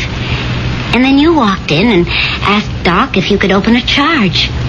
Then and there, I decided to stay. And where? Where were you going? Oh, away. Pull up stakes. Why?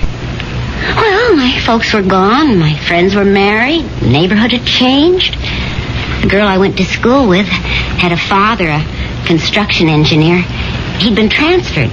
Well, she took a job in his new office, and she wrote and said she found a nice crowd. They needed secretaries down there. She could fix it up. Well, why not? I was set to go. But it was not to be. You came wandering into Ryman's. Obviously, there's a master plan that rules our lives. And where was this wonderful place you almost went to? Atlanta. Atlanta? Oh, what's so remarkable about that, Jerry? It was definite you were going. Well, sure. And only because you met me. Only because I met you. Otherwise, I'd have gone to Atlanta and married a southern millionaire. But evidently something had been planned for me. Aren't you flattered? I met you, and it changed my whole life. Are you ready to go now, Jerry? Marge, will you come with me? Yes, Jerry. Where do you want to go? Why, I have to do something. I'll come with you. No, wait here, darling, please. It's time, buddy. Just like going out on a patrol. Jerry, where are you going? That's all right, Patty. It's all right. I didn't want this, buddy. I know. I don't want you to take my bullet either. Goodbye, Jerry. Yeah, goodbye, Paul. Take care of her for me, huh? You know I will.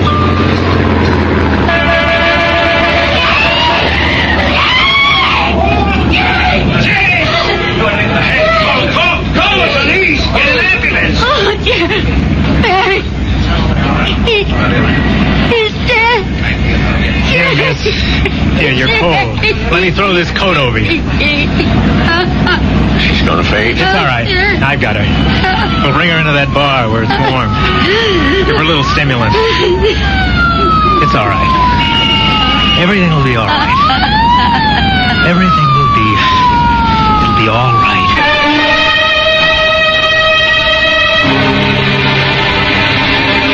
So many people preface what they believe with, "It is written." It is written in the stars. It is written on the wind. And for so many like Jerry, it is written on the bullet. I'll be back shortly.